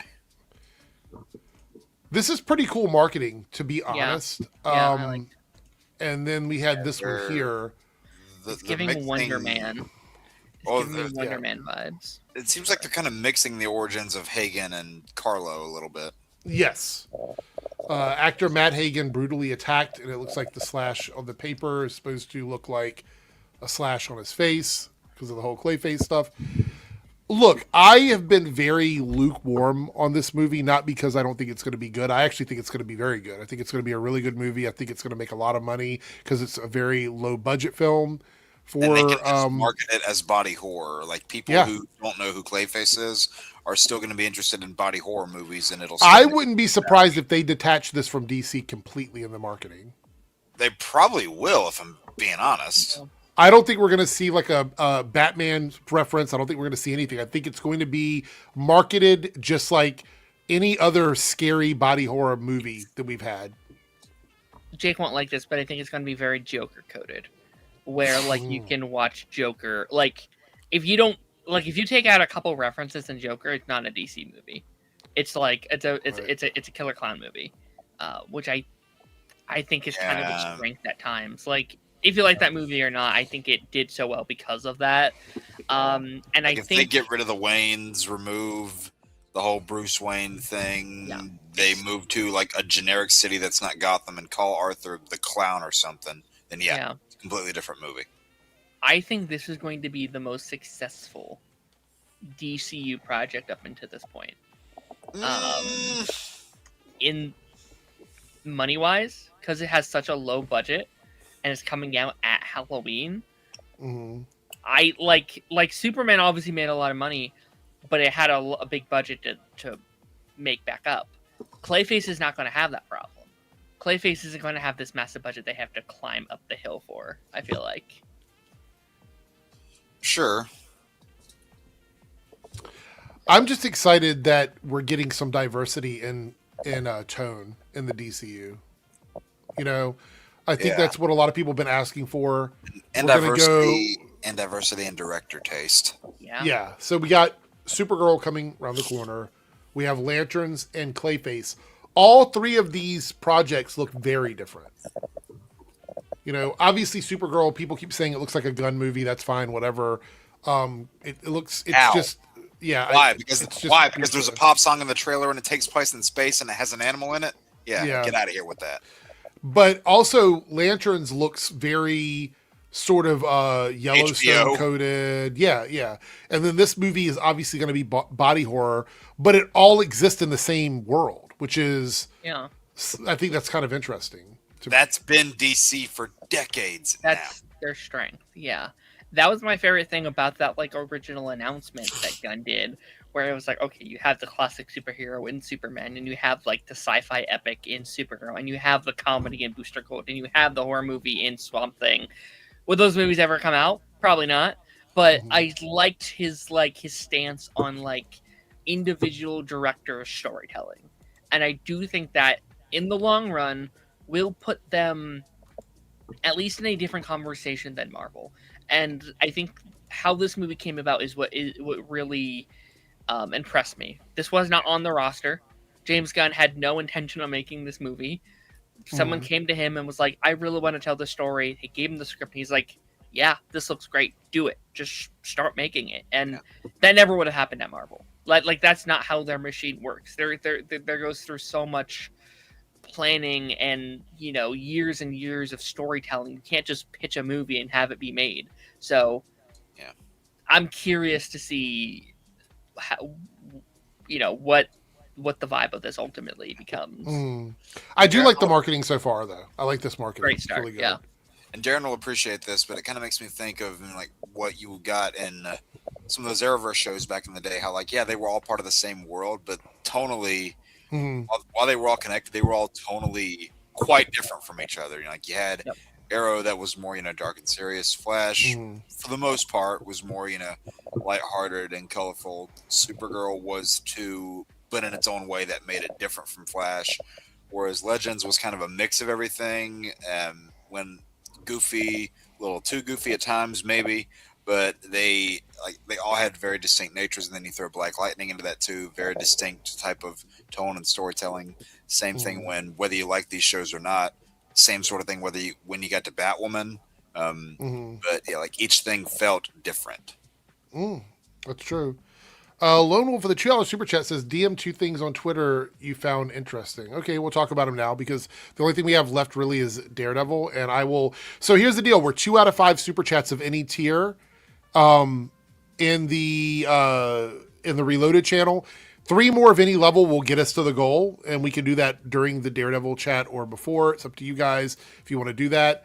But yeah, Chris says, Eric, did you see the news about Zaslav and WB? Which I've seen like 3 stories this week. Which one are you talking about? The one about him not getting full payment because the board of directors didn't want to pay him. That one, we talked about that one last week. I do know that there is actually, I have this set aside, and Lone Wolf, I'll look at the stuff you sent me in just 1 second. Where's it at here? I had this set aside because. Sorry, I just looked at the comments and said, what happened with Zaslav now? Yeah. No, there was a thing here. Damn it. Did I close it out? I think I might have closed it out. Hold on. One of the issues with this sale going through is it seems to be... Also, I think we're getting the trailer for Coyote versus Acme this week as well. I'm not sure what day that is. So this was something that came up. The one that he apparently didn't want to sell. I don't believe that. So this came up. This is one of the things that's being talked about in terms of like the lawsuits that are coming in. Warner Brothers insiders say that the looming Paramount merger is especially frustrating because it's clear the company didn't have to sell for financial reasons. Interesting. David Zaslav and the board had faith the company could grow post-Discovery spinoff. So these are things that were talked about behind the scenes that we didn't know about. Warner Brothers made history with 7 consecutive movies opening above 40 million at the box office. 7 in a row. HBO Max recovered from a $2.1 billion loss in 2022 to a $1.4 billion profit in 2025. Warner Brothers Films and TV operations had a standout year, wrote analyst Robert Fishman in his review of WBD's 2025 full-year financials. And then there's a snapshot here of their movies. Warner Brothers makes Hollywood history with 7 consecutive movies opening above 40 million at the box office. This is not a studio that needs to sell. They're doing better than Paramount. No. Why is Paramount buying the company that's doing better than them? And look at the 2025 they had. That's the best year they've had in a minute. I would not sell if it were me. If I've said that once, I've said it 1,000 times. It's just like, it's so baffling to me that you have a company that is going to be over 100 billion in debt buying a company that is profitable. And they're not even going to be able to meet the quota of films that they're putting on themselves. No. And that's without Warner Brothers being merged into them. And apparently Netflix now is buying a studio somewhere in California, I think. I saw that earlier. They're getting ready to like ramp up their movie production. So there you go. Kind of weird. All right, let's see what Lone Wolf sent over. Did you send it on Discord?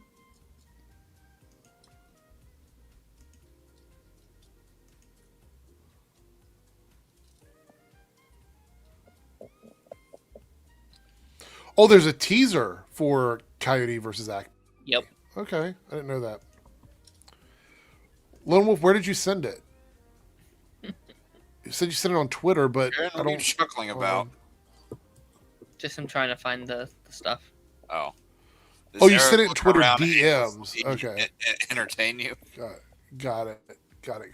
Okay. All right. So here is the first thing that Lone Wolf sent over. And it's about Jake's favorite show, The Boys. Could you hear the eye roll? Yeah. Oh, come on.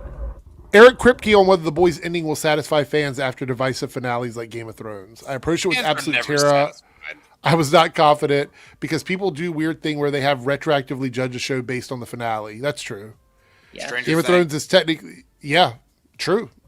Game of Thrones is technically a creatively groundbreaking monumental achievement, which stumbled a little bit in 3 episodes that happened to be its last 3, and now everyone's like, Game of Thrones is mid. I'm like, really? The show changed the world? I will agree. And 98% of that show was incredible. So, I don't know if I go that high, but...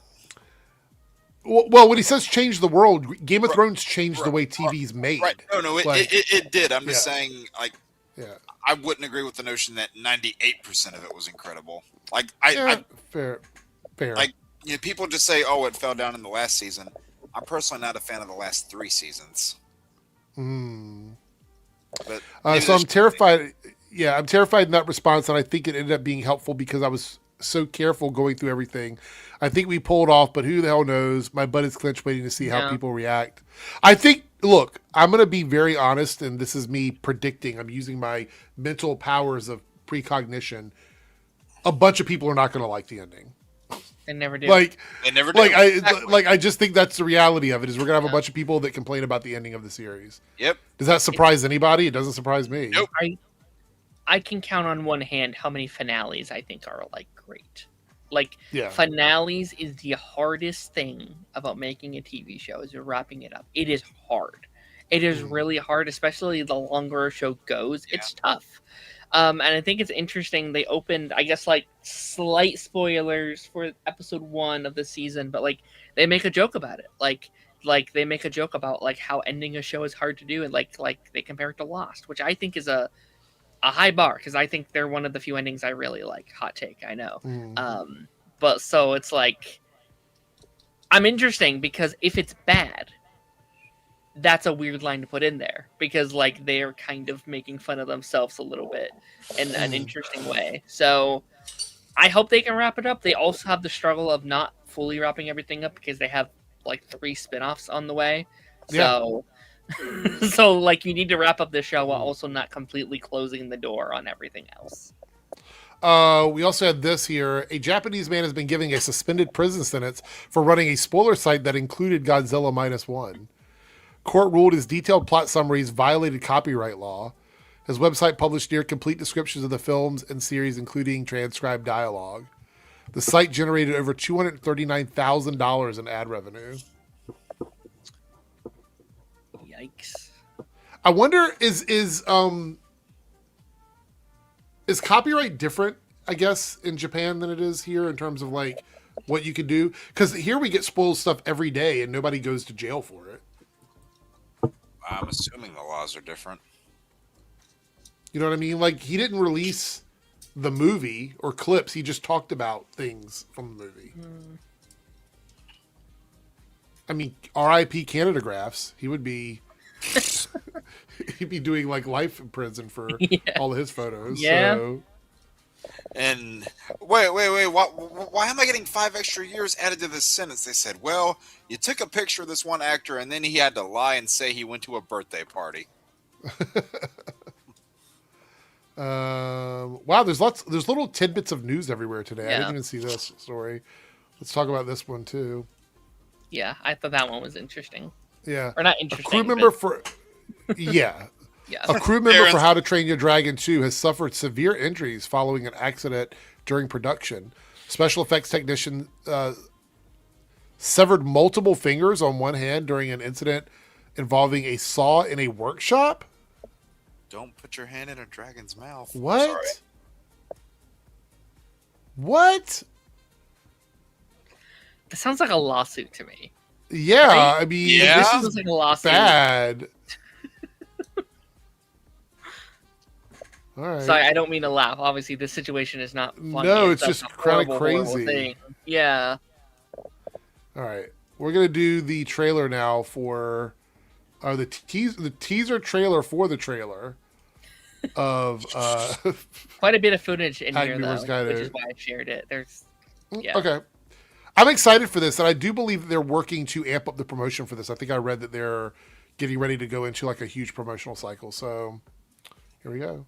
Hi, Will Forte here. Tomorrow we're dropping the trailer for Coyote vs. Acme. Yes, the long-anticipated, once-canned movie is finally coming out. The trailer is going to blow the roof off the whole Acme conspiracy. Oh my God. So if you're seeing this, I just want to confirm a few things. I am not hiking near any cartoonishly tall cliffs.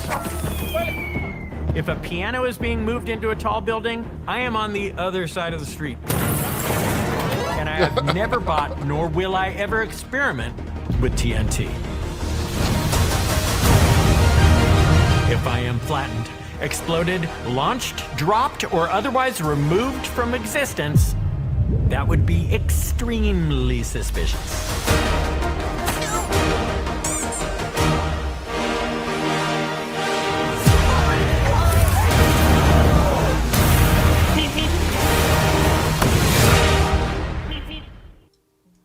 Hi. Well, that's interesting. You know, it's funny because this opens the door for Batgirl. Like, if this ends up being a huge success for them, and it makes money for them, this might be one of those times where it's like, maybe Batgirl should come out. Maybe we should release that movie. Because at this point, what do you have to lose? I love that they are fully embracing the tax write-off into the marketing, which I think is smart.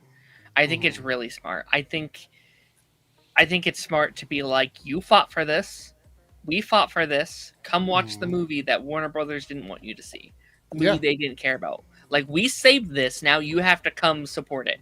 Which I have actually fully, like I've been saying since day one, every person that went out and protested and was adding with like Warner Brothers and was like going online saying bring back this movie, you have to watch this movie or you are proving David right in like doing the tax write-off like in the first place. Like, you have to prove, because if this fails, I don't think we're ever getting like a Looney Tunes movie again, Yeah. frankly. All right, well, I'm excited. We'll probably watch the full trailer on Thursday. All right, we are now 4 out of 5 super chats and reloaded. So let's look at these 2 super chats we have from South Texas Shark. I love South Texas Shark's questions. $2 super chat. Would you like to live in a small town or a big city? I have lived in both. I grew up in a small town and I currently live in a big city. Matter of fact, the population of my city matches almost over 70% of the rest of the state. It's a lot of people live where I live. So I would consider it to be a big city. I've also lived in New York. Would not recommend living in New York, but I did live there for a while. Some people love it. I did not. Sorry. Not gonna. I'm actually looking to go to New York later this year for a little bit. It's fun to visit. I would not want to live there unless you're a celebrity with a lot of money. No, I've got friends that live over in the West Village area. I don't know if you know where that's at. Yes. Yeah. They're literally having to take studio apartments and throw 3 people in there. That's how bad it is. Fun story. When I lived in New York, I had a studio loft apartment with nothing in it except for dividing those walls that you can move, the divider walls or whatever. We had a bunch of those. The toilet and the shower had dividers around them because they didn't even put walls on that. So that was just sitting out. Like, we had to cover that up. The kitchen was a kitchenette. It wasn't even a full kitchen. And it took 4 of us living there to pay the rent. So, yeah. What about you guys? Small town or big city? I live in Ohio, so it's mostly small towns. Every movie I've seen of like New York City or like LA looks miserable. So I'll take my small town. Small town vibes seem nice. Give me like a Smallville. I'd love to like live in a Smallville where like everyone knows each other and everyone's friendly. That'd be nice. Yeah, and kind of like the Superman and Lois type Smallville, where like your community is actually friendly with each other and has each other's backs. Great. That'd be nice. Yeah. What about you, Jake? Well, I've lived in both. I've lived in big cities and small towns, and now I'm currently where I'm at. It's kind of a mix of the two, but it doesn't have that same, unfortunately, when you go kind of into the heart of the area, it's not that same sort of loving community that you would see in other areas, which is why there are certain parts of it that I kind of stick to. But I don't know. I feel like that question kind of just depends on what point you're at in life. Tony says, Eric, you didn't get in a fight with the rats. No, thankfully we did not have a ton of rats where I was at in New York. Next super chat from South Texas Shark, $2 super chat. What is your favorite menu item? Oh, that's... Depends on what kind of menu we're looking at. Okay, so I'm going to go with the thing that I crave the most, and I always order it, even though it's a side item, but I will have it delivered because I love it that much. And this is a awful junk food item that is not good for you, but it tastes really, really good. And that is Little Caesar's Italian crazy bread. Mm-hmm. You almost had me. I like their Italian crazy bread, but their like rectangular shaped cheese bread. No, that's what I'm talking about. That's what I'm talking about. Oh, that like the little ones. That yes, the ones that's it's like a deep dish pizza crust, basically. That shit is so good with the crazy sauce, so you can dip it in there. Yeah. I just sent you one last thing, Eric. That's my last thing. That's fine. I promise. That's okay. That shit is dangerously good. Does anybody else have any favorite menu items or? From Little Caesars, I love their pretzel. Well, no. It doesn't have to be from Little Caesars. That's what I pick. So they have that like pretzel pizza. The like. Oh, that's good too. Pizza. Yeah. Dear God, it's delicious. I'm trying to think. I mean, okay, so whenever like me and a group of people, whenever we try new burger places, what we always like to do is say, hey, like, what is your guys' quote unquote top rated burger, and like we'll get that, and there are sometimes where that ends up being our favorite thing there if we go on like repeat viewings, but for whatever reason we will try if the place offers this. We've tried to cut back on some of this, but we all really love cheese fries, so we want to try theirs out. And if there are any fans of Outback Steakhouse here, the cheese fries, the Aussie cheese fries that you can get there, nothing beats it. All right. Let's see here.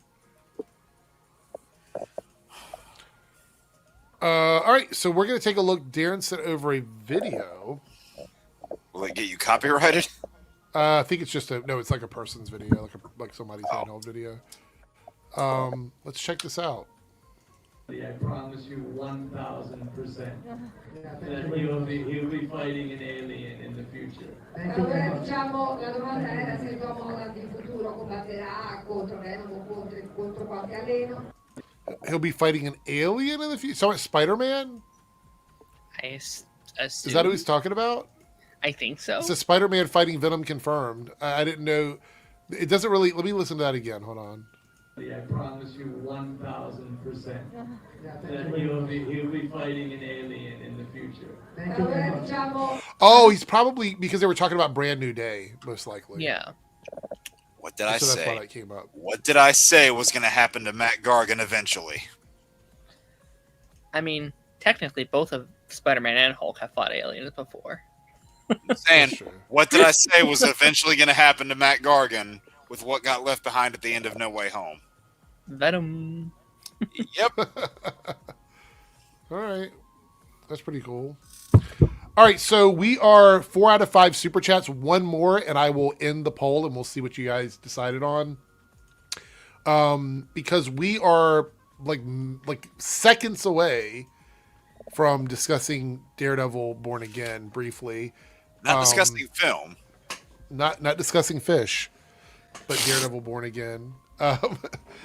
So we got, how much time do we have left on the poll in the Reloaded chat? 11 minutes. Oh, well, there we go. We got it. That's it. South Texas Shark with another great question. I love these questions. I know they don't have anything to do with the stuff we talk about, but I love these kinds of questions. Thank you, South Texas Shark, for being the MVP. What is a fun fact about where you live? For $2 super chat. Does anybody have any fun facts about their area? Let me fact check really quickly. You guys come up with a thing. I might need to do that too. Oh my god! Really? You don't know anything about? No, I mean, I there are a lot that I can think of, but I don't want to like directly dox myself. Well, you don't have to say exactly where you are. You can just talk about your general area, like your surrounding areas to you. Like Swamp Thing was filmed here. that's okay. That's kind of cool. Yeah, the 2019 show was filmed here, and one of my friends that I went to college with is actually an extra in it. Really? Yep. You know the scene where they're in like a town hall city plaza type area, and it's like night, and they're talking to a big crowd of people. I can't remember the exact episode, but if you look in that scene, one of my friends is standing in kind of at the front row. Oh, fun fact about my area: we had 2 Flashes that live here. John Wesley Shipp and Grant Gustin both have homes in this area. So I think John has a home here too. that's pretty funny. But yeah, they're both in this general area. His family lives like literally 10 minutes from me, like Grant Gustin's family. So Nice. I think his brother still lives in the area too, actually. Yeah. Anything, Darren? Yeah, I was just making sure. Neil Armstrong, the like whole first flight thing happened in my city. Neil Armstrong was born in Ohio, so like right by the school, like where I grew up, you could walk to like the first flight area, and you can look at the little shuttle thing that they have set up right in the little park area. Ohio doesn't have a lot, but they'll have I mean, I could also say they filmed Superman in Ohio. I was about to say, I was waiting for you to say that. They also filmed. They're also filming Man of Tomorrow there as well. All right, guys, you got 1 minute to vote on this poll if you have not. 1, 2, 3, or 4. to vote before we wrap this up, and then we're going to talk briefly about Daredevil because we're already at the hour and 50-minute mark, so we'll probably do about 15 minutes on Daredevil. Honestly, this episode is a very quick, like, what did you think of this? What did you think of that? There wasn't too much to go into detail in that I will not be, because I'll be reacting to the Daredevil podcast where I'll talk more about it there. But we'll talk about it. And if you guys want to super chat and keep the conversation going, you can. That's up to you. But we're going to go through each topic. I have a little cheat sheet of stuff to talk about. Cheating. Yeah, a little cheat sheet. Did you watch this week yet, Jake? Oh, what? Daredevil? Daredevil. Yeah. Okay. Just making sure. I saw more than All he right. did. All right, so we're going to stop the poll. Here we go. Boop. And in 3, 2, 1, I'm about to get a damn it, Jake, in the comments from Chris. yeah, we have top 3 ensemble cast films. Woo! So, with that being said, we will discuss a day to do another game night. So, there you go. Damn it, Jake. I saw it coming. See, yep. I know how to play the Where's game our right now. t-shirts, Jake? Huh? Where's our merch at, Jake? We need a damn it, Jake shirt. All right. So with that being said, everyone, we are getting ready to move into Daredevil Born Again season 2, really season 5 of the show. Episode 6 called Requiem.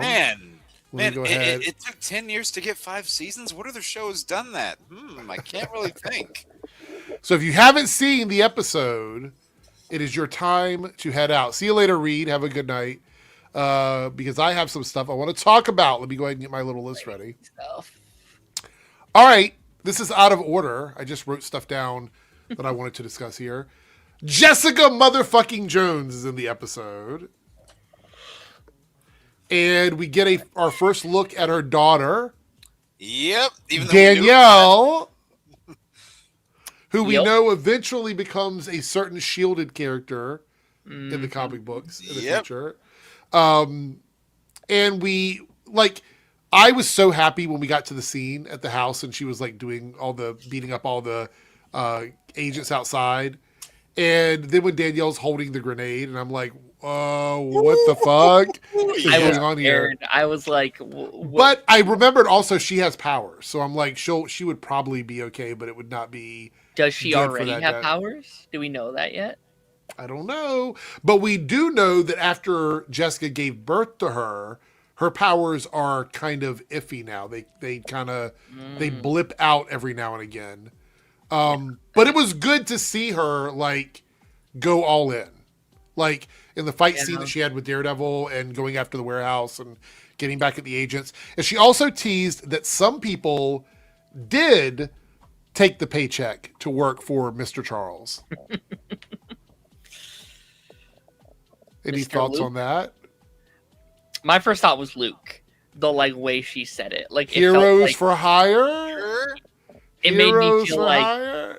there was like a sincerity to that comment. I was like, oh. Yeah, Okay. it felt like there was a personal connection to it. Also, Mr. Charles collecting special people like leads into exactly what I've been saying about like maybe Dark Avengers. Not to say Luke would be a part of the Dark Avengers, but like he's Right. finding special people is fascinating to me. I've kind of pitched that all season. I was like, is Bullseye working for Mr. Charles? Is that what we're doing? Yeah. So we had that happen. Good to see Jessica back. Hope that we get to see more of her. Yeah. Well, Not only on this show, but in the future, obviously. well, because But, of yeah. Yeah. So excited for that. Good to see her back. We followed up the stuff with Matt and Karen and Bullseye. And holy shit, Karen was losing her fucking mind in this episode. Yeah. And I don't mean that like she was unaware of what she was doing. She knew what the fuck she was doing. Like, she was mad at Matt. She's like, this is the person that killed Foggy. And you keep going back and forth with Kingpin, instead of actually doing something about it, you're just not addressing it. And Matt's, of course, like, that's not who I am. That's not who we are. You know, we have to draw a line somewhere. And this is something that has been consistent with Matt since season 1. Yeah, Like, he doesn't want to purposely murder people. You're right. Like, he'll always make what can often end up being the wrong choice at the wrong time. And he might be racked with guilt, but he'll still go all the way through with the decision he makes. Yeah. Like, that's just been who he is. Are we team Matt or team Karen in this conversation they're having? Like, should they be more aggressive? Should they take more chances or not? Before we answer that, I will say that the death of Vanessa that we have carrying over in this episode goes to show that people are sympathetic to Kingpin, or Fisk, I guess. He is Kingpin by the end of this episode, but they're more sympathetic towards Fisk, and they do mourn Vanessa's passing, which is kind of why Matt was like, with Punisher and with Bullseye, like, we can't kill Kingpin because it's going to make his movement stronger if we kill him. He's a lot more dangerous as a martyr than he is as a Kingpin. Yeah. And I get what he was trying to do, like, Matt, whenever he was trying to essentially just keep the two sides of Kingpin and Bullseye balanced. Like, he gets why Bullseye wants to kill Kingpin, gets why Kingpin wants to kill Bullseye, but kind of for the greater good of everything, he needed both of them alive. Yeah. Yeah. So we had that going on, and Bullseye didn't even care when she had the gun out. He's like, hey, okay. He's like, fucking do it. Yeah. He's like, thank you. I'm out, because I think he feels like he's redeemed himself, because he took out the person that manipulated him into, like, doing what he was doing. So for him, it's like a net positive. He feels like he's accomplished something. Yeah. And then we have, I guess, Mayor Fisk no more. Welcome Kingpin. He's wearing the suit. He's no longer holding back. He got the phone call from Mr. Charles and didn't say a fucking word, which was creepy. I was like, this is the Kingpin I know. This is the one that doesn't take shit. Yep. He kind of takes his line from the 2003 movie to a literal extent. You know, the press want a Kingpin, I'll give him a Kingpin. Yeah. This is the first time we've ever seen him with nothing to lose. Yeah. Right? Yep. Like that's been the most fascinating part of this is, like, even season 1, like, he's had to stay underground, and then as we transition into season 3, like, the whole reason he went down to begin with was because of her. Is because I want to keep her safe, keep her out of this, keep her out of the limelight. He has nothing to lose. He doesn't care about his reputation, about who sees it, who cares. This is for the first time we are seeing fully unbridled Kingpin, and he has never been scarier. Right. The like scene with the doctor was so crazy. Well, so yeah, go ahead, Jake. The villains with nothing to lose are the most formidable kinds. Well, I knew the doctor was casualty number 1 after Vanessa died. When he came in, he started just kind of talking. Look, number 1, he was being annoying as fuck, by the way. Like, it was so weird. I'm like, the doctor, that was kind of awkward. Coming in and thanking the person for taking part in the death of their spouse. Like, what are we doing here? It's so weird. And I think he was trying to, like, play it up because he was worried about what Kingpin would do. And I'm like, dude, he's about to kill you. You're going to die right now. And even when he went over for the hug, I'm like, Kingpin is not a hugger. Like, he's not going to hug you. Like, it's not what we're doing here. He's going to murder you, and he doesn't care because you let Vanessa die. In his mind, he takes no responsibility for using the belt to, like, break and shatter the thing that killed Vanessa. It's Daredevil's fault. It's Bullseye's fault. It's Vigilante's fault. And it's this surgeon's fault. And so I knew that was going to happen in that moment. I saw that coming a mile away. But then we saw him in his white suit, and that's when I was like, all right, here we go. Yep. And then we have Matt go and confront him, and we get a fucking crazy fight where Daredevil starts out with the edge. He's able to dodge Kingpin, but Kingpin only needs to hit you once or twice. He's going to do maximum damage. If you make one mistake and he's able to take advantage of it, he's going to hurt you. And then we see him throw Matt into the rabbit in a snowstorm painting, which signifies Vanessa is out. There's nothing left of her in his life. She's dead and gone now. The funeral has already happened, and now the painting that brought them together has been destroyed. The symbolism was Blood on the crazy. painting. Yeah. So good. I thought that was great. Plus, it's cool to watch the black paint sort of come off the suit throughout the season, as we've been watching, going from the Shadowlands to like the OG suit. I keep seeing people complain about that. I don't know why. I think it's great. It's fantastic. Yeah. I think it's symbolic as well. It's once again pulling away the paint to get to to get back to what it was. And we also had they really started showing that during the episodes where Matt goes to church and leans into his faith more, comes out of the shadows more. That's when they started doing that whole thing with the paint. So it really lines up. We also had, oddly enough, I can't remember. Is it Heather? Is it Heather the doctor? The one. Yeah. So we had Heather there on the premises after the passing of Vanessa, and Buck approaches her, and she is just. I don't know how she's even functioning in society. Like something is literally just snapped inside of her. And the scene where he is telling her to like do to me what he did to you, I was like, whoa. The creepiness was like through the fucking roof on that scene. I mean, I think I called this last season. Like me and Taz talked about it like pretty much all through season 1. Or like she's going to become Muse, like their ability to her become Muse, and I think this episode was confirmation when they were like flashing between her and Muse doing the same thing. I'm like, oh yeah, she's mentally breaking down, and I think the scene I thought was interesting was when it's like I lost a lot of friends when I decided to join Fisk, and now the one friend she kind of had over here is now dead. That might be her breaking point. That might be her final straw. Do we think that she's going to get to where she needs to be in this season, or is this a holdover for season 3 of Born Again? We don't have a lot of runway left this season for the show. You know what I think might? Oh, I can't say that. Never mind. I was about to say something, and then I remembered and then you remembered what leaked, got it's leaked stuff from the Mike Coulter stuff. I couldn't say. Right. But I think something will happen in the final episode. I think she's going to find a thing out, and that is going to be her breaking point. Okay. I think. Let's see. What else we got here? Well, the AVTF has gone even crazier. The anti-vigilante policy now is more crackdowns, more attacks on people.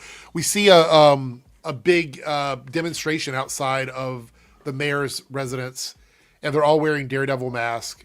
And Karen is about to plant a projector that's going to put the videos up on the wall of the people that were attacked by the anti-vigilante task force. And they're going to speak their truth, exposing Kingpin for what he's been doing with his administration. And then you see, what was the guy's name? What was the agent's name that was helping Karen and Matt? Was it Powell? Was the one the young guy that was like, I want to help you guys out or whatever. I don't remember his name now. Anyway, I can't remember either.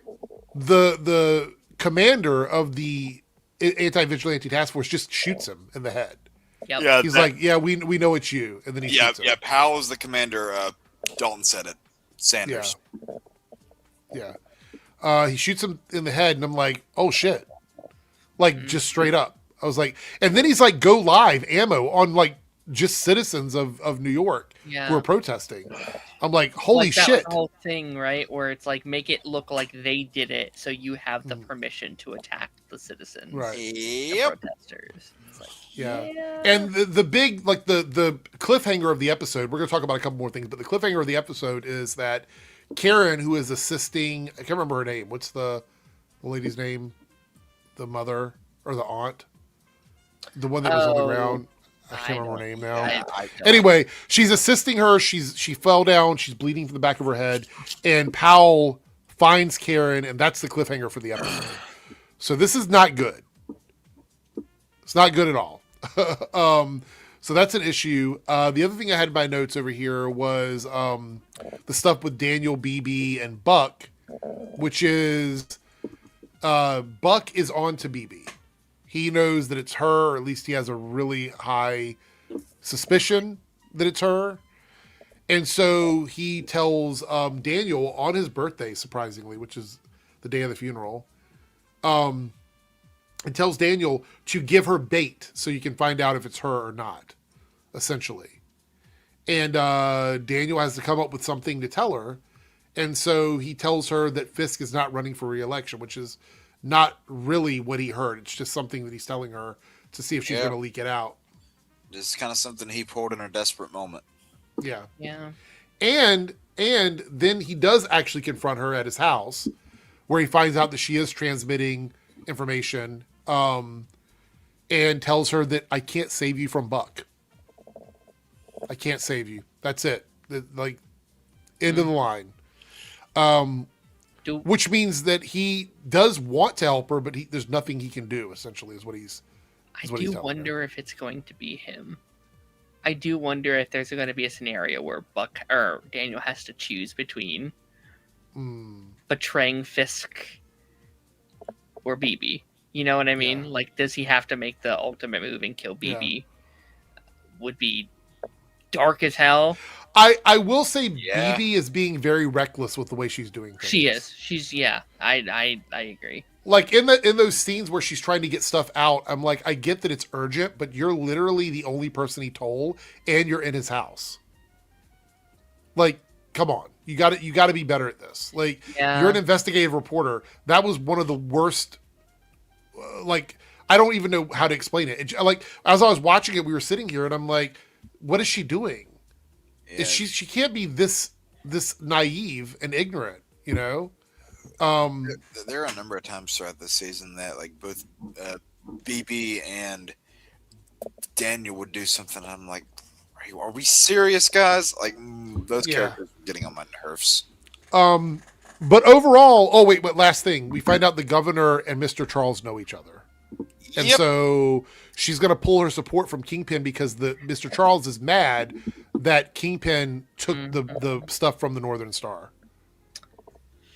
Which that's going to be another kind of nail in the coffin of like, I don't think Kingpin's going to give a shit over these next couple episodes. Like, if he starts losing the support, like all those people saw what he was doing, right? Or like what they said. I think he's going to lose a lot of support over these next couple episodes.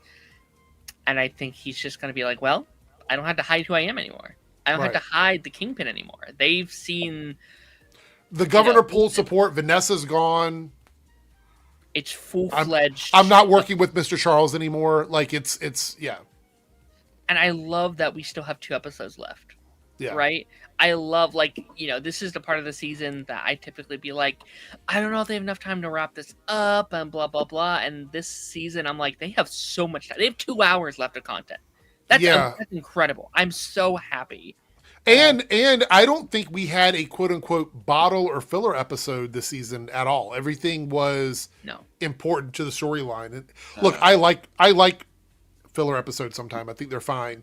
But we didn't get any. And every week, the pacing and the traction of the story has been consistently churning. So...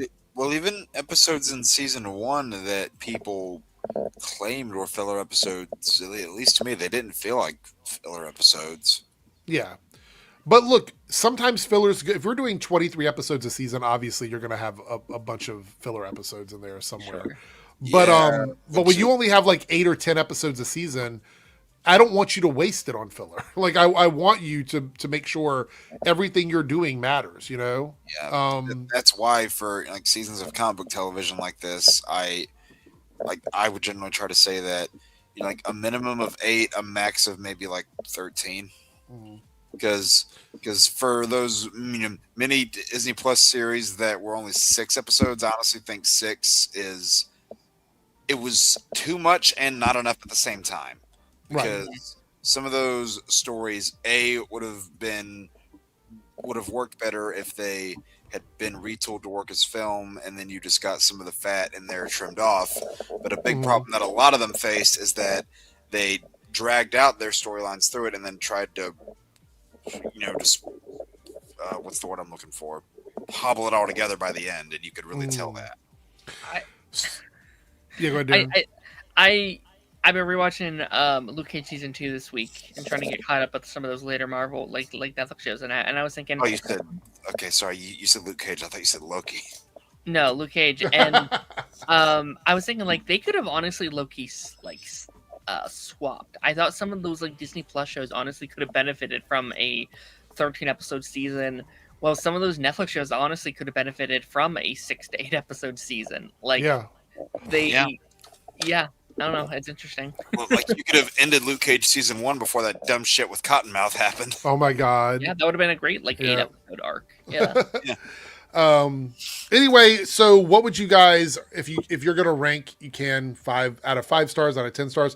I would say this episode is again like an 8.59 to me. Like they're all good. I don't think any of them have been less than like an 8 in my opinion. No, 4, 5, and 6 have been all nearly like perfect episodes in my mind. Yeah. Like this, they've officially hit for me.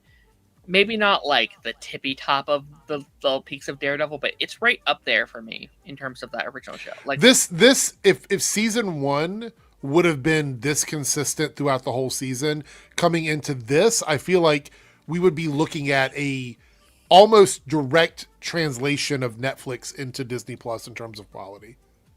If they could drop the ball, I don't know. Like, these last 2 episodes may suck. I don't know. I haven't seen them. But if they stick the landing, this will be my favorite live action Disney Plus season. Almost everyone I've talked to that has seen the season say they don't. They actually do a good job of wrapping up the season. So I've heard nothing but great things. Yeah. Same.